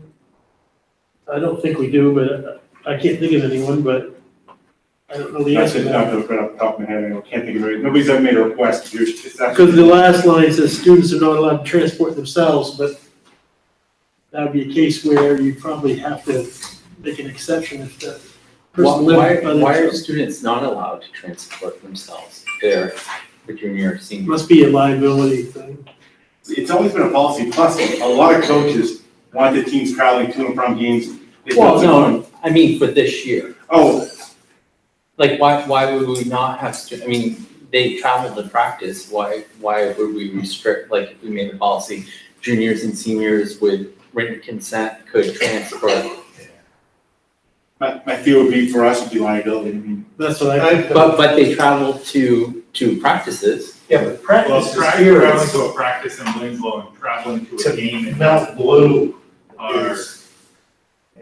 Right. But then this leads up to the discussion that you said we we're gonna wait on. If parents aren't gonna be allowed to watch their kids at games, why wouldn't we allow a student who's a junior or senior to travel with written consent? I understand where you're going with that, I don't feel but, comfortable opening up students traveling right. by themselves out to games. And you're gonna have the winter coming up. Teenage students do stupid things in vehicles, and if we can limit that risk. I think that's a higher risk. Well, no, I don't wanna get into that right now. I mean, they're just, Well, but this is When a they come to- 1-year deal. when they come to isn't it? practice, they're coming here. And then they're leaving here and they're going home. No, that's not true. That's absolutely not true. They're traveling to other fields. And it could be over at Thomas, it could be soccer field, firehouse. I know they're just going across town, but that's a liability because we're not providing busing for those practices. So why? There's why a big also- difference between going to Thomas and going to Mount Blue, or where else would our potentially. Corey, just to kind of address what you said, Right, our girls hockey team is going down the Hollowell to practice for the last 5 years. We've actually we've had a bus for them every day because we've been concerned about the liability. And we've held those students firm that 18, or my sister's gonna bring me, or my boyfriend, we made it clear that we're gonna practice that day going on the bus. So we do have precedent for this at this point. But local stuff, you're right.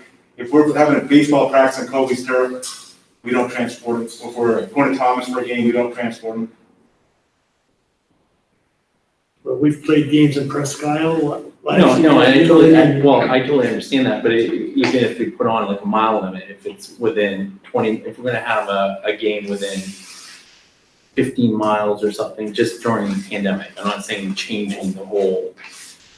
And I would assume this policy request is a temporary COVID-19 policy. We're not asking for a permanent.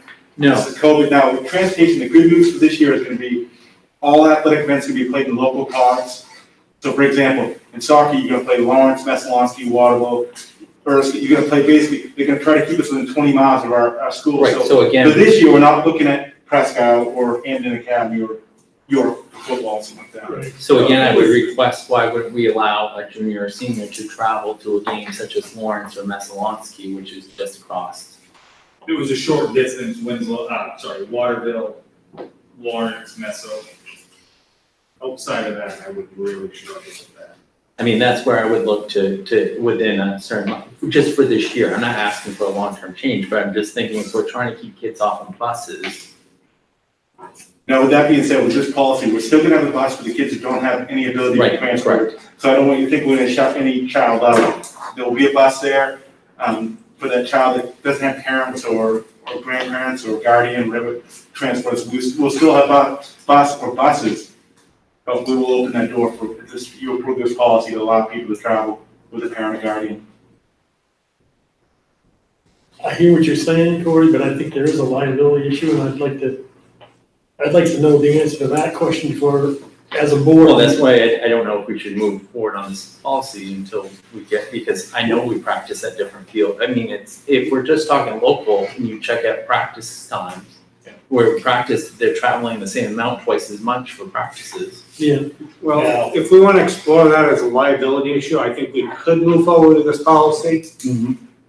And then if we choose to loosen it up to a certain radius of certain schools within a certain radius, then we could do that at our next meeting. because we would need to ensure that juniors are authorized to drive in the hours of darkness, that they've got their full license, Even seniors. even seniors. Because come another 2-3 weeks, it's dark at 6. No, and I agree, I mean, but we talked about other issues such as open campus and stuff like that, and no one says a thing about liability, and then all of a sudden you're talking about. Oh, I did though. Well, I know, right, no, I agree, but I just Open got other people that just Yep. threw it at me, and I'm just saying, well, when you're just doing in pods in a local area, Well, that makes. what's the big deal of going to Meso versus going to Thomas College? I think maybe we'd have to have a permission slip signed by the parents In advance. in advance. Just like we do for open campus. Right. And identify. That would solve your liability Right, problem. acceptable. No lawyer. Well, I guess my thought is if we want to move forward my thought is to move forward with it as presented, and then if we want to explore the liability issues for expanding it to students being able, that we could do that at our next meeting, which is only gonna be 1 or 2 games into the season. Right. I don't think we'll be, yeah. And it's likely we're gonna end up with a special meeting before then anyway. And if the information is And it might be available, moved. great, if it isn't, Oh, we know. we'll act upon it when we know about it. That's where I am right now. Any other thoughts, a motion? So I just want to be clear, what is being presented here is to allow parents and guardians to transport their children to and from athletic venues with prior written approval from administration. Students are not allowed to transport themselves for any reason. So that's what's on the table right now, is that what you're voting on right now? Well, nobody's made the motion to that effect, yeah. And just to be clear, it's of their children, not everybody else's. That's kids. what I was thinking. Because that's one thing that's in some of the return to play protocols is, you're not carpooling, you're not putting people from every other household in your vehicle and all that, which seems that makes sense, so I think this language is in tune with that. So I guess, does anybody have a motion to accept the change to the athlete transportation as presented, with the opportunity to re-examine other possibilities on our next meeting, or whenever we have the information? I'll move to accept the language as written. Okay, we have a motion from John, we have a second from Jeff. Any other discussion? All in favor? Unanimous? Very good. Thank you all. And you'll find out what you can on liability and other related issues, I guess. Thank you. All right. That was probably the easy one. All right. Next thing on new business is fall athletics. So, you've seen the MPA proposal. Peter has some things he wants to add. Well, I think before Jim does his presentation or opens it up for questions and answers, I mean, there's a lot to be thinking about this as well. And I guess I'd like to clarify something, because I've been getting a lot of emails from parents regarding all of this, and I would like to clarify something, because once I've clarified it, everybody seems to understand and be okay with it. The MPA has made recommendations about fall sports, but they are recommendations. So those recommendations now move to DHHS for their recommendations, and I believe the governor's office as well, Jim. And so what everyone is waiting on right now is to hear what they're going to do with those recommendations. If DHHS says these recommendations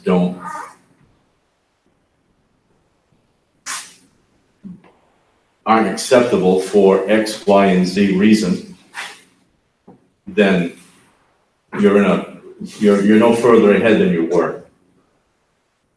If they say, okay, but you need to add these additional recommendations, these additional guidelines, then these school committees need to decide, reconvene a group and have conversations about what it is that they're suggesting that you do, to see if it's possible that you can do it and keep your student athletes and school safe. And that's at the local level. That's at the local level. So then you would come back and listen to what those recommendations would be and decide from there. But right now, you don't have the information as a board that you need to have in order to make any substantial moves right now. Because you don't know what they're going to do with these recommendations as they stand right now. Earl. Was that always the flow as it was going to be? Was it always going to be the MPA providing a set of recommendations that would be acted upon by, or adjudicated by DHHS and the governor? Or is that kind of a new addendum or a new requirement? Maybe you can answer that, Jim. I'm not sure if that was the intended flow all along. Well, there's been kind of mixed messages. At one point, DHS basically said, we're not in the business of deciding if high school sports can be played. That'll be determined by the MPA. It's going back to them. I don't know if they requested or if the MPA requested to go back through them. What we do, as Peter said, what we do know right now is the Sports Medicine Committee said that sports are safe to play for this fall with the guidelines they set forward. And the MPA's ICM committee, which is the interscholastic committee, said they approved unanimously that with the guidelines that the Sports Medicine Committee had set forward, there was a lot of adjustments, soccer adjustments, field hockey adjustments, football adjustments, that they felt safely in a unanimous vote that they could play. So now, as Peter said, the governor's office and some other of her cabinet committee members are going to look at it, and three things could happen. They could say no sports, yes with your plan, or yes with the additional plan that we put forward. And that's where we are today. So, I mean, we were all hoping that a decision would be made Friday afternoon or today. But to be honest with you, nobody knows when this is going to be decided on. It may be another week. We don't know.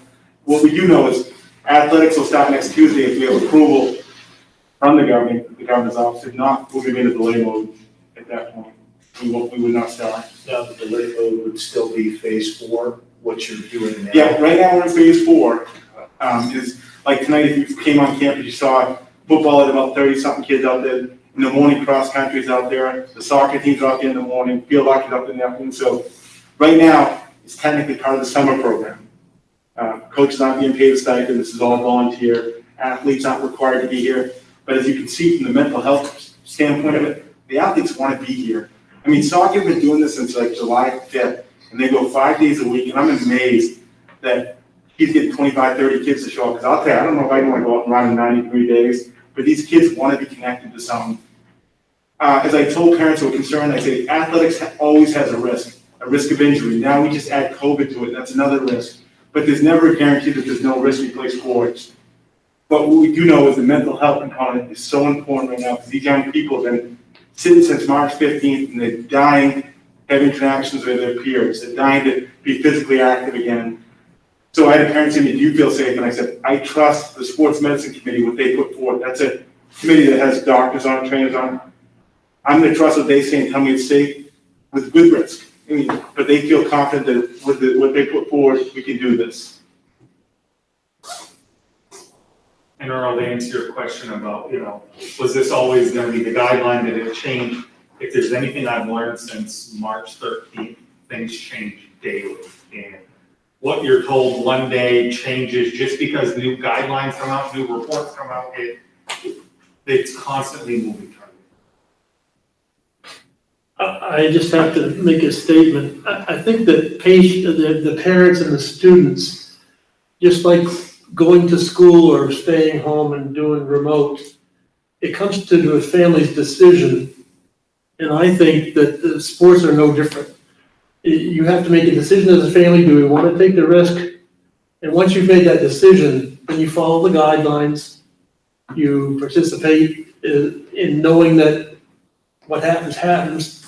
But you make the decision as a family. It isn't I don't think it's a decision that, in my opinion, shouldn't be made by a governor. It should be made by a family. What I will tell you is, from an administrative standpoint, from Peter down, we will do everything in my ability above me to make sure these guidelines are met. But in the summertime, in the phase 3 thing, I'd look out my window and I'd say, boy, that doesn't look like 6 feet between athletes. I'd walk up and I'd say something to coach. And he was trying to keep the distance, but as you know, it's not always easy. I just go out there and remind him, I say, hey, coach, looks like that 6 feet turns to 3.5 feet. So if you decide to have, you're gonna both have athletics, we, meaning us as administrators, can do whatever we can to keep this safe for the kids. We will uphold those guidelines and we will cut no corners. Well, we had Sam there for a lot of different practices. She's been here, she's been with us all summer long. And I'd say that's a big plus, both for COVID and for regular injury. So. Well, I think a couple of things I'd like to, well, first thing I want to say before I get into a couple of questions or points I want to make sure we're thinking about as we move forward. But first of all, I'd say, for anybody who's tuned in or sitting here or whatever, we all get how important athletics are to the students. Most of us, I'm sure probably all of us that have students that are involved in athletics in one way, shape, or form, or have been, have coached, have done many other things. So I want to make it clear that we understand how important this is for the well-being of children. No question about that. I'm sure if we could open the doors to everybody, we could line up all kinds of people that will tell us all this. So, that could happen, and we have a public comment section, and maybe we'll have some of that. But I just want to make it clear, we all understand how important it is for students. We also do have an obligation to be concerned about school safety and what this means for the schools. So we are in a situation where we have to weigh those things. But obviously, right now, we're waiting for some further guidance. And we'll see what that is. But I just want to make it clear to everybody that we all do take this very seriously on how important it is for kids to get back to some level of normalcy, physical activity, and for a number of reasons, physical well-being, mental well-being, and such. So I just want to make sure everybody's clear on that. We get it. So a couple of questions that I've got, and I just want to make sure is because I don't know how far we're regularly going to get tonight without those other guidelines from DHHS. Jim, you touched on earlier about a regional schedule.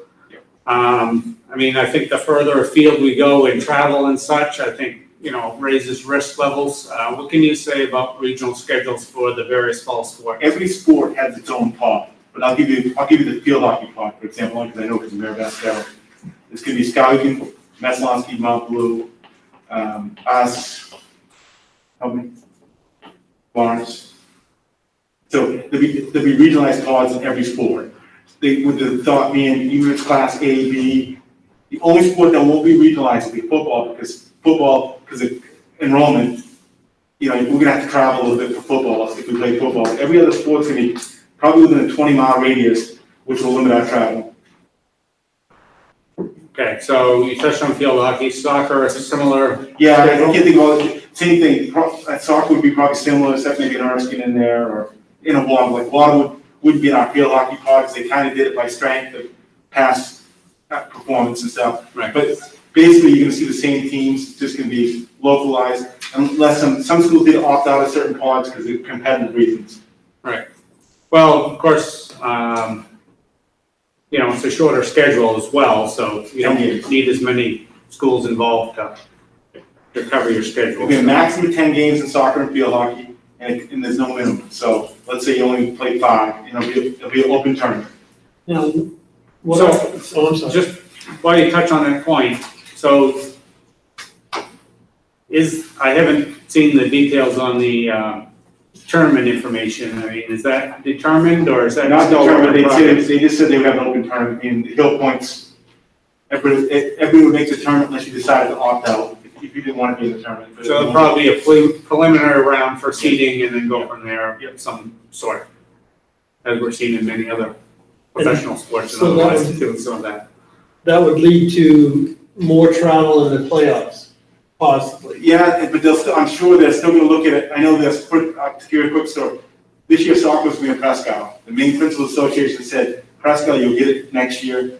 We're not using the tournament site until we get that close, and we're gonna try to make everything localized. So I would think, like, for example, we were supposed to open up football Friday night at York, we're not going to York, so MPA's keeping in mind travel with everything they're doing right now, they're trying to limit travel. So what can you say about football? It's obviously the highest risk, as identified by. It is the highest risk, but it was downgraded to a moderate risk by the sports medicine committee. It was a high risk with soccer, and they were both downgraded to moderate risk. So they're in the same category as field hockey, soccer. So can you speak to what the football schedule might look like? I mean, granted, of course, other school systems need to decide whether or not to play. Oh, that's it. See, tonight, school board's gonna be doing this for the next week or so, I'm sure. Right. So we don't know for sure we're gonna play until we find out who's still playing. So like in football, because Class C, we'll probably have to do some traveling. It might be Nokomis, it might be NCI. Obviously, they're not gonna send us to York or Wells, like they were gonna this fall. It'll be localized, but that will be a little longer, only because of enrollment sizes. Class C schools are limited. But we might play these. They asked me for 7 schools to play, and I put in Nessalonski, which is the B school, Lawrence, and I put in for Winthrop, which is just to try for local travel. That's 3 that I put in that weren't in our conference.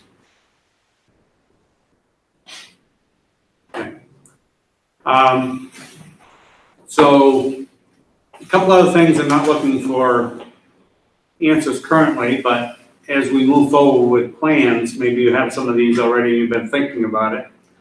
Obviously, for fans and parents and so forth, given the 100-person outdoor limit that the governor currently has, what? I think there's a league we talked about this Friday, there's a Kennebec Valley Athletic Conference, and we're leaning towards no spectators. Because the problem you're gonna have is, use football, for example. We have 35 kids, let's say another school has 30, that's 65. We want our cheerleaders to be have their program, so let's say there's 10, that's 75. 5 referees that get 80. 3 people up in the booth that get you to 83. Myself, the trainer, 85. And we're just not it's not gonna be fair to say, you come in, you don't come in. So, and remember, we're not just worried about our parents, we're worried about the visiting parents too. So I think what we're gonna do is, and I talked to Mary about it too, is maybe if there's some COVID money available, we're gonna stream the games live, so parents have access to it. And that will involve us doing a little bit of work. And this will be not only a COVID thing, but in the future will be a great thing just to continue so that grandparents who live in Iowa can watch, or, whatever that would be. But that's gonna be, there's a lot of people who want their children to play, and that's gonna be a tough pill to swallow when you say, your child's gonna play, you got your way on that, but you're not gonna go watch them play. And I get it, as a parent, that's tough. But again, if our mission is to get these kids to play, we may have to make some compromises, and it may be spectators. Yeah, it's definitely a big sacrifice for parents. I get that. I can probably count on less than one hand how many games I missed with my 2 kids. And I hated missing those, but if kids really want to play, I mean, that's a factor that comes into play, and we have to comply with that. So I'm assuming from a venue standpoint, in the 4 fall sports that we have, that the venues that everybody's outside the fenced area and I mean, that's where we're gonna have some additional conversation. The only field that we could secure to keep anybody out would be at KSB, because obviously this house is lined up at the opening, we can keep people out, but like on football, we have to worry about people standing on the street. And again, we want to keep safety in mind, so we don't want 100 people congregated on the street. Yeah, they're not our problem, but they're still going to be a problem. Right. Same with the field hockey field. Yeah, I can say you can't come inside the fence, but there could be 100 people lined up outside the fence or on the hill. So these are conversations we're going to have, and they may mean that we bring a police officer, we pay a detail, we have a police officer come in who has to look into this. And again, I get it, as a parent, it's tough. Yeah. But these are conversations we will have to have if we're lucky enough to ask for. If you can advertise the screening ahead, it We might will. solve some of that.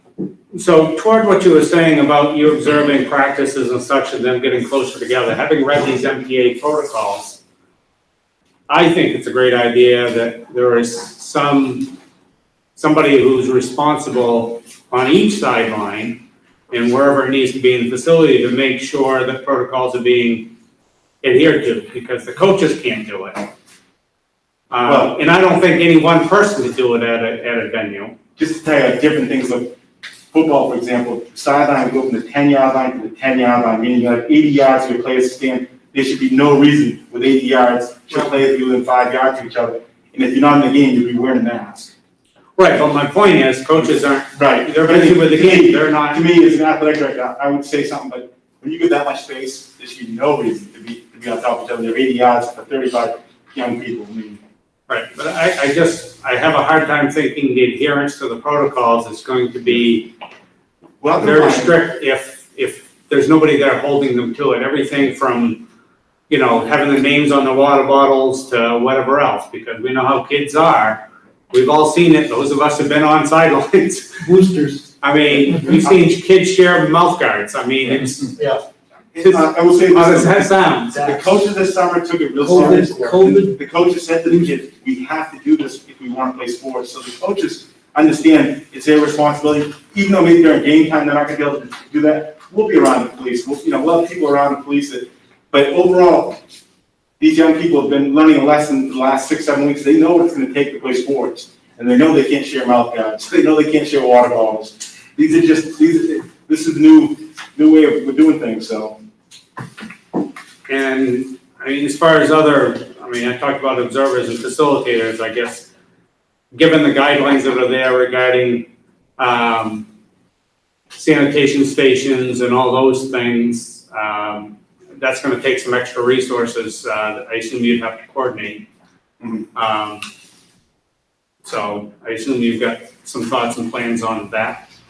And we'll get some guidance from the MPA when we get to that point, if we do get approved for fall sport. Because I mean, heck, we have a hard time getting ball boys for soccer games, for example. We might have an easier time now. Might have an easier time. Parents. Yeah.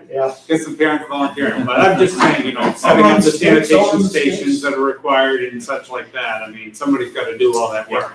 Absolutely. All right, those are some of my thoughts. I don't know if anybody else had any at this time. Kind of hard without. Yeah. Any final guidance. It's so fluid. Yeah. So I had one nitnoid thing. But I don't know if this is something we need to, you said you had something? I had one Excuse me. nitnoid thing.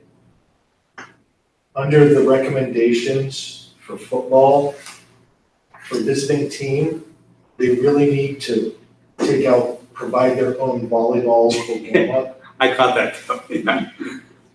It No, throws into question everything else. Yeah, I caught that. poor editing.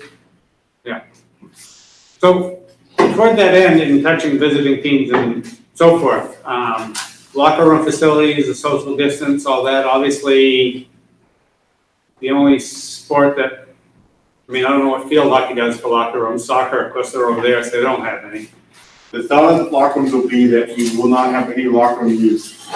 But we will, if a student, for example, lives in basketball and they can't go home before practice starts and they need to change in the locker room, as long as we have small cohorts of 2 or 3 at a time, we would do that. But we are going to encourage the kids to go home and get ready. And I'll tell you something that my football coaches are going to do. They're going to stop practice closer to 3:30. They're going to let the kids go home, get a meal on them if they need a meal, and they're going to come back. And I assume that'll be the new normal. The coach is not going to stop right at 2:15 or 2:30. I think they can give the kids a chance because we have half the population that's here, and we're going to ask these young people to take their football equipment home, put it in their trunk after they're done. There'll be no access to locker rooms after games, after practices rather. So it will be different. We will have to make some adjustments. But if a child says, I live in basketball, I can't go home and change, I have no way to go home, then we'll work with that child, or children, if it's plural, and we'll make sure that we meet their needs. But we are going to discourage locker room usage now because it's an incubator for germs and everything else. And it's one area that we're just not sure we can keep sanitized enough. But we will make, obviously there'll be exceptions to that rule if a child needs to change. What about bathrooms? Bathrooms is a big one, because I mean, obviously, porta potties are what we have out there now, and I mean, obviously, they say that those aren't the most sanitary things, but other than that, I don't know where you go. But these are, you know, that's, I don't have an answer for that, because right now, I did rent porta potties for phase 4 of our workouts, only because, you know, convenience for the kids. Lots of Purell. Yeah, and again, remember, the first thing we're doing when they get to practice, they're all doing their hands. Coaches sit there with the pump, they put it in their hands, they make sure to do the wash. And obviously, if they use the porta potty, they need to reallocate again. Well, if the students follow the protocols and wash their equipment and wash their jerseys, then maybe they'll last one. Well, I mean, we've all seen it, that kids, I've seen kids stuff their jersey in a bag and it doesn't go into the washing machine for the whole season. And hopefully with the new protocols, they last longer, because they take care of them. Never understood that, but just an observation on my part, I guess. Pretty gross. Did you have anything else, Earl? No, I was just, that one, Okay. that bothered me. So I don't know, I mean, obviously we're waiting on guidelines. I don't know what we have to vote on at this point. I guess you could vote it, is if they would say it's good to go with the protocols from the sports medicine committee that the NPA approved, if there's no adjustment on it, you could approve that. Obviously, if the governor's office makes adjustments, you'll need to vote on that. So we're asking for a temporary approval. Well, are we asking for approval to proceed with the information available, and as more information comes available, we'll update it? Or do we just have an emergency meeting?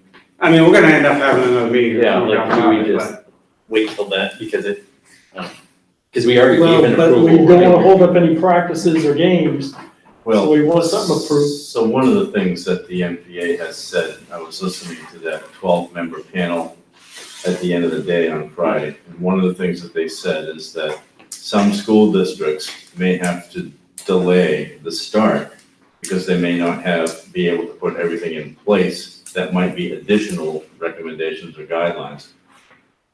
So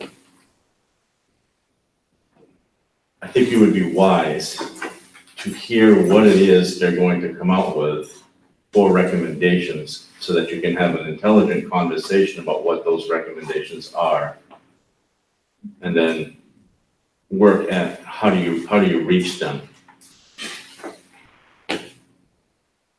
I just don't wanna see this be the delay in that many athletes waiting on, so emergency meeting would be, What did we get the go-ahead for? Was it 2 meetings ago or less? Well, to prove that, Summer. because that was the summer, the tiered Yeah. program that they're running through the summer, and that's, And we can do, That's you can true. continue that phase for, if you wanted to, could you, do that again? I think we should I definitely. mean, these kids are gonna continue to practice and do what they're doing until they hear otherwise.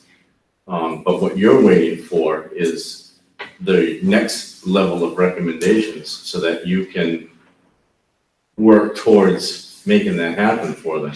So, if there's, it's Monday, we hope to hear something at some point, but if there's no decision reached by Friday, there is no way for the coaches to go ahead and grab them on the 8th and start practice. I mean, obviously, at that point, we'd still be in phase 4. Okay, that was my So question. in other words, college coaches would still be in the voluntary phase, in my assumption. And I told my football coaches, I don't want equipment passed out until we know we're gonna play, because I don't want to have to pay for the condition, only runs 2 weeks. that's something we said to them. But keep in mind, you're not behind anyone. No, I'm not. The entire state is gonna be in that same situation. They're all waiting. The thing you don't wanna do is vote on a recommendation that you're not gonna be able to uphold. because then you're gonna be like breaking the law. And then you could be impacting your funding to keep your schools open. So that's a real precarious situation you don't wanna put your school district in. So you need to wait and see what they're gonna come out so that you can then have a conversation about those recommendations and say, get that committee together, can we meet those recommendations and be safe and do everything according to the law?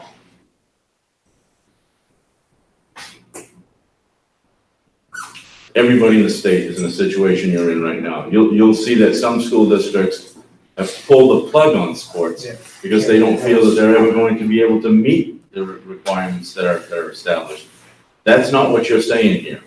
What you're saying is you want to give kids the opportunity to play and you want to do everything that you can to make that happen, but you have to know what the guidelines are so that you're going to be in compliance with the law, not lose your funding, and still be as safe as you possibly can be, because you've got an entire school district to consider. I'll tell you, if they take away funding for non-compliance on this, then they're not being very fair because they're being flexible in everything else. Well, the reason I say that, John, is because on these return to school plans, I have to sign off saying that we've done everything that the guidelines are saying we should be doing. If I sign off on that, which I have, and we don't have that plan in place, it's like anything else. Funding goes away potentially as a consequence. I'm just saying, if they're flexible with seat days, they should be flexible with athletics to some degree. I'm not saying break the law, I'm saying. But they're gonna tell us what the athletic protocols need to be. Right. And I I'm don't saying think we're gonna they follow plan them on best we betting on those can. once they set that. But there shouldn't be any COVID police that say, okay, well, this school didn't do this right, they were standing too close together, so they lose their funding. Well, the COVID police is you and your ethical. I'm just saying, Your ethical there's gonna be judgment. some flexibility, is all I'm saying. There is. Yeah. And there is. I think the MTA has already provided that flexibility. So now it's a matter of what's the next step. And just to be clear, no one can move forward until the guidance from DHHS is given. And Governor's office, right? Governor's office. So we're just there's nothing, We're in a no school, holding nothing, we're in a holding pattern. There's nothing we can do. Our hands are tied until they come out with. The only thing we can do is say, if we don't get the guidance by September 8th, continue phase 4.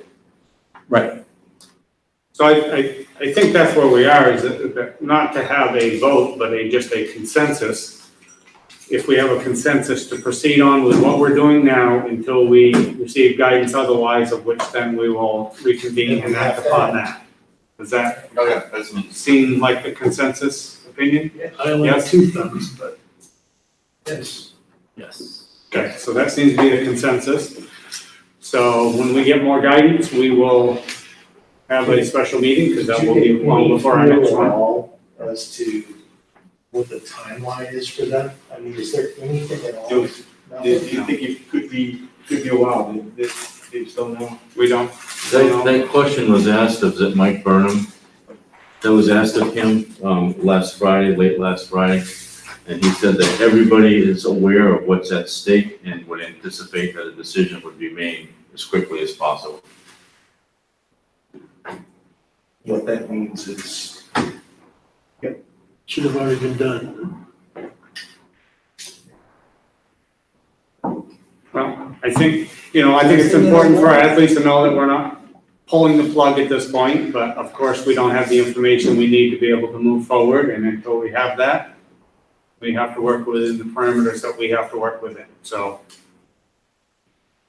at least they've got some, the door is still open, but I think it's fair to say that, we have a concern about being able to do this properly and do the best we can for the safety of our students and coaches and all, so everybody keep that in mind, and that's what we're trying to do. All right, I think that covers that, unless anybody else got anything else to add? So next, I move to take the appointments as a group. well, let's back up a little bit. Oh, I'm sorry, you have something else for you to say? Board of appointments is next, and Peter, you said the first one? Yeah, we accidentally added the first name on there. We approved that name at the last meeting. So if you can just approve the two that are there, absent that name. Lisa, Jessica Gibbs has already been appointed. Okay, so actually, we could go ahead and vote them independently, because by the time we do the two votes to do the other thing, we're at the Yeah. same thing. We So, made the same number of votes. do we have a motion to approve Laura Sloat? So moved. Second? Moved and seconded, any discussion, all in favor? Unanimous? We have a motion to approve Howard So Nielsen. moved. Moved by John, Second. second by Corey. Any discussion, all in favor? Unanimous, all right, we're done with that. We have two resignations, Peter's already accepted those. We thank them for their service. We had other business, we don't have any other business, but we do still have public comment section, we haven't done yet, so anybody else have any other business before we move to that? Okay, so public comment, do we have any public comment, online or otherwise? Will, is there a dial-in number? Yes, it's published on the district website. Okay, so I've had two calls to my cell for some reason. It's 629-8273, and I don't know if this is, it's nothing that I have. So I don't know if that's part. The number is not that number, obviously. Appears to be two people. The number published on the district website before the meeting, I even clicked on it using my iPhone, and it rang that desk. Perfect. Thank you. Now, the number 2 is people watching online, but not, how many are streaming? 9. So 9 are streaming, and then 2 are watching via the link that you sent. No, I think the two people on that link. The two people that are- laptop and that laptop. the streaming laptop and the laptop connected to the TV. Okay. We have no other board members or building administrators connected virtually to this meeting Oh, okay. for participation. So just the streaming on the. So if there's any public comments, anybody that's calling in using that number, we'll give you a few more. Can you say that number out loud? Is that legal? All I would say is, whenever, like if you're a live radio host, be really careful when you give out a number on the air that you don't get it wrong. Right, So, right. I'm just saying, is it even legal to say it out loud? 555. I can say it out loud if you want. Yes, if you could. 859-2490. 859-2490. Did you hear that? 10th caller gets a free bowl of soup. Uh-oh. Okay, give another 30 seconds or a minute or so, while we're waiting to see if there's any other public comments. As of now, our next regular meeting is scheduled for September 21st, because that's after school starts, and we'll review how things are going. Hopefully it's going just extremely well and all is good. But I do expect that we will have a special meeting. Sure will. So,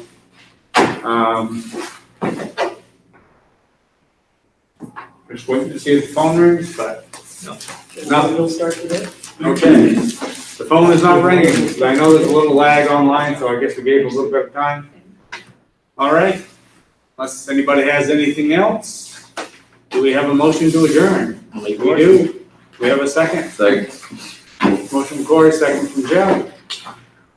All in favor of adjournment? It's unanimous. Thank you all very much. Funny to do. Thank you for all your efforts.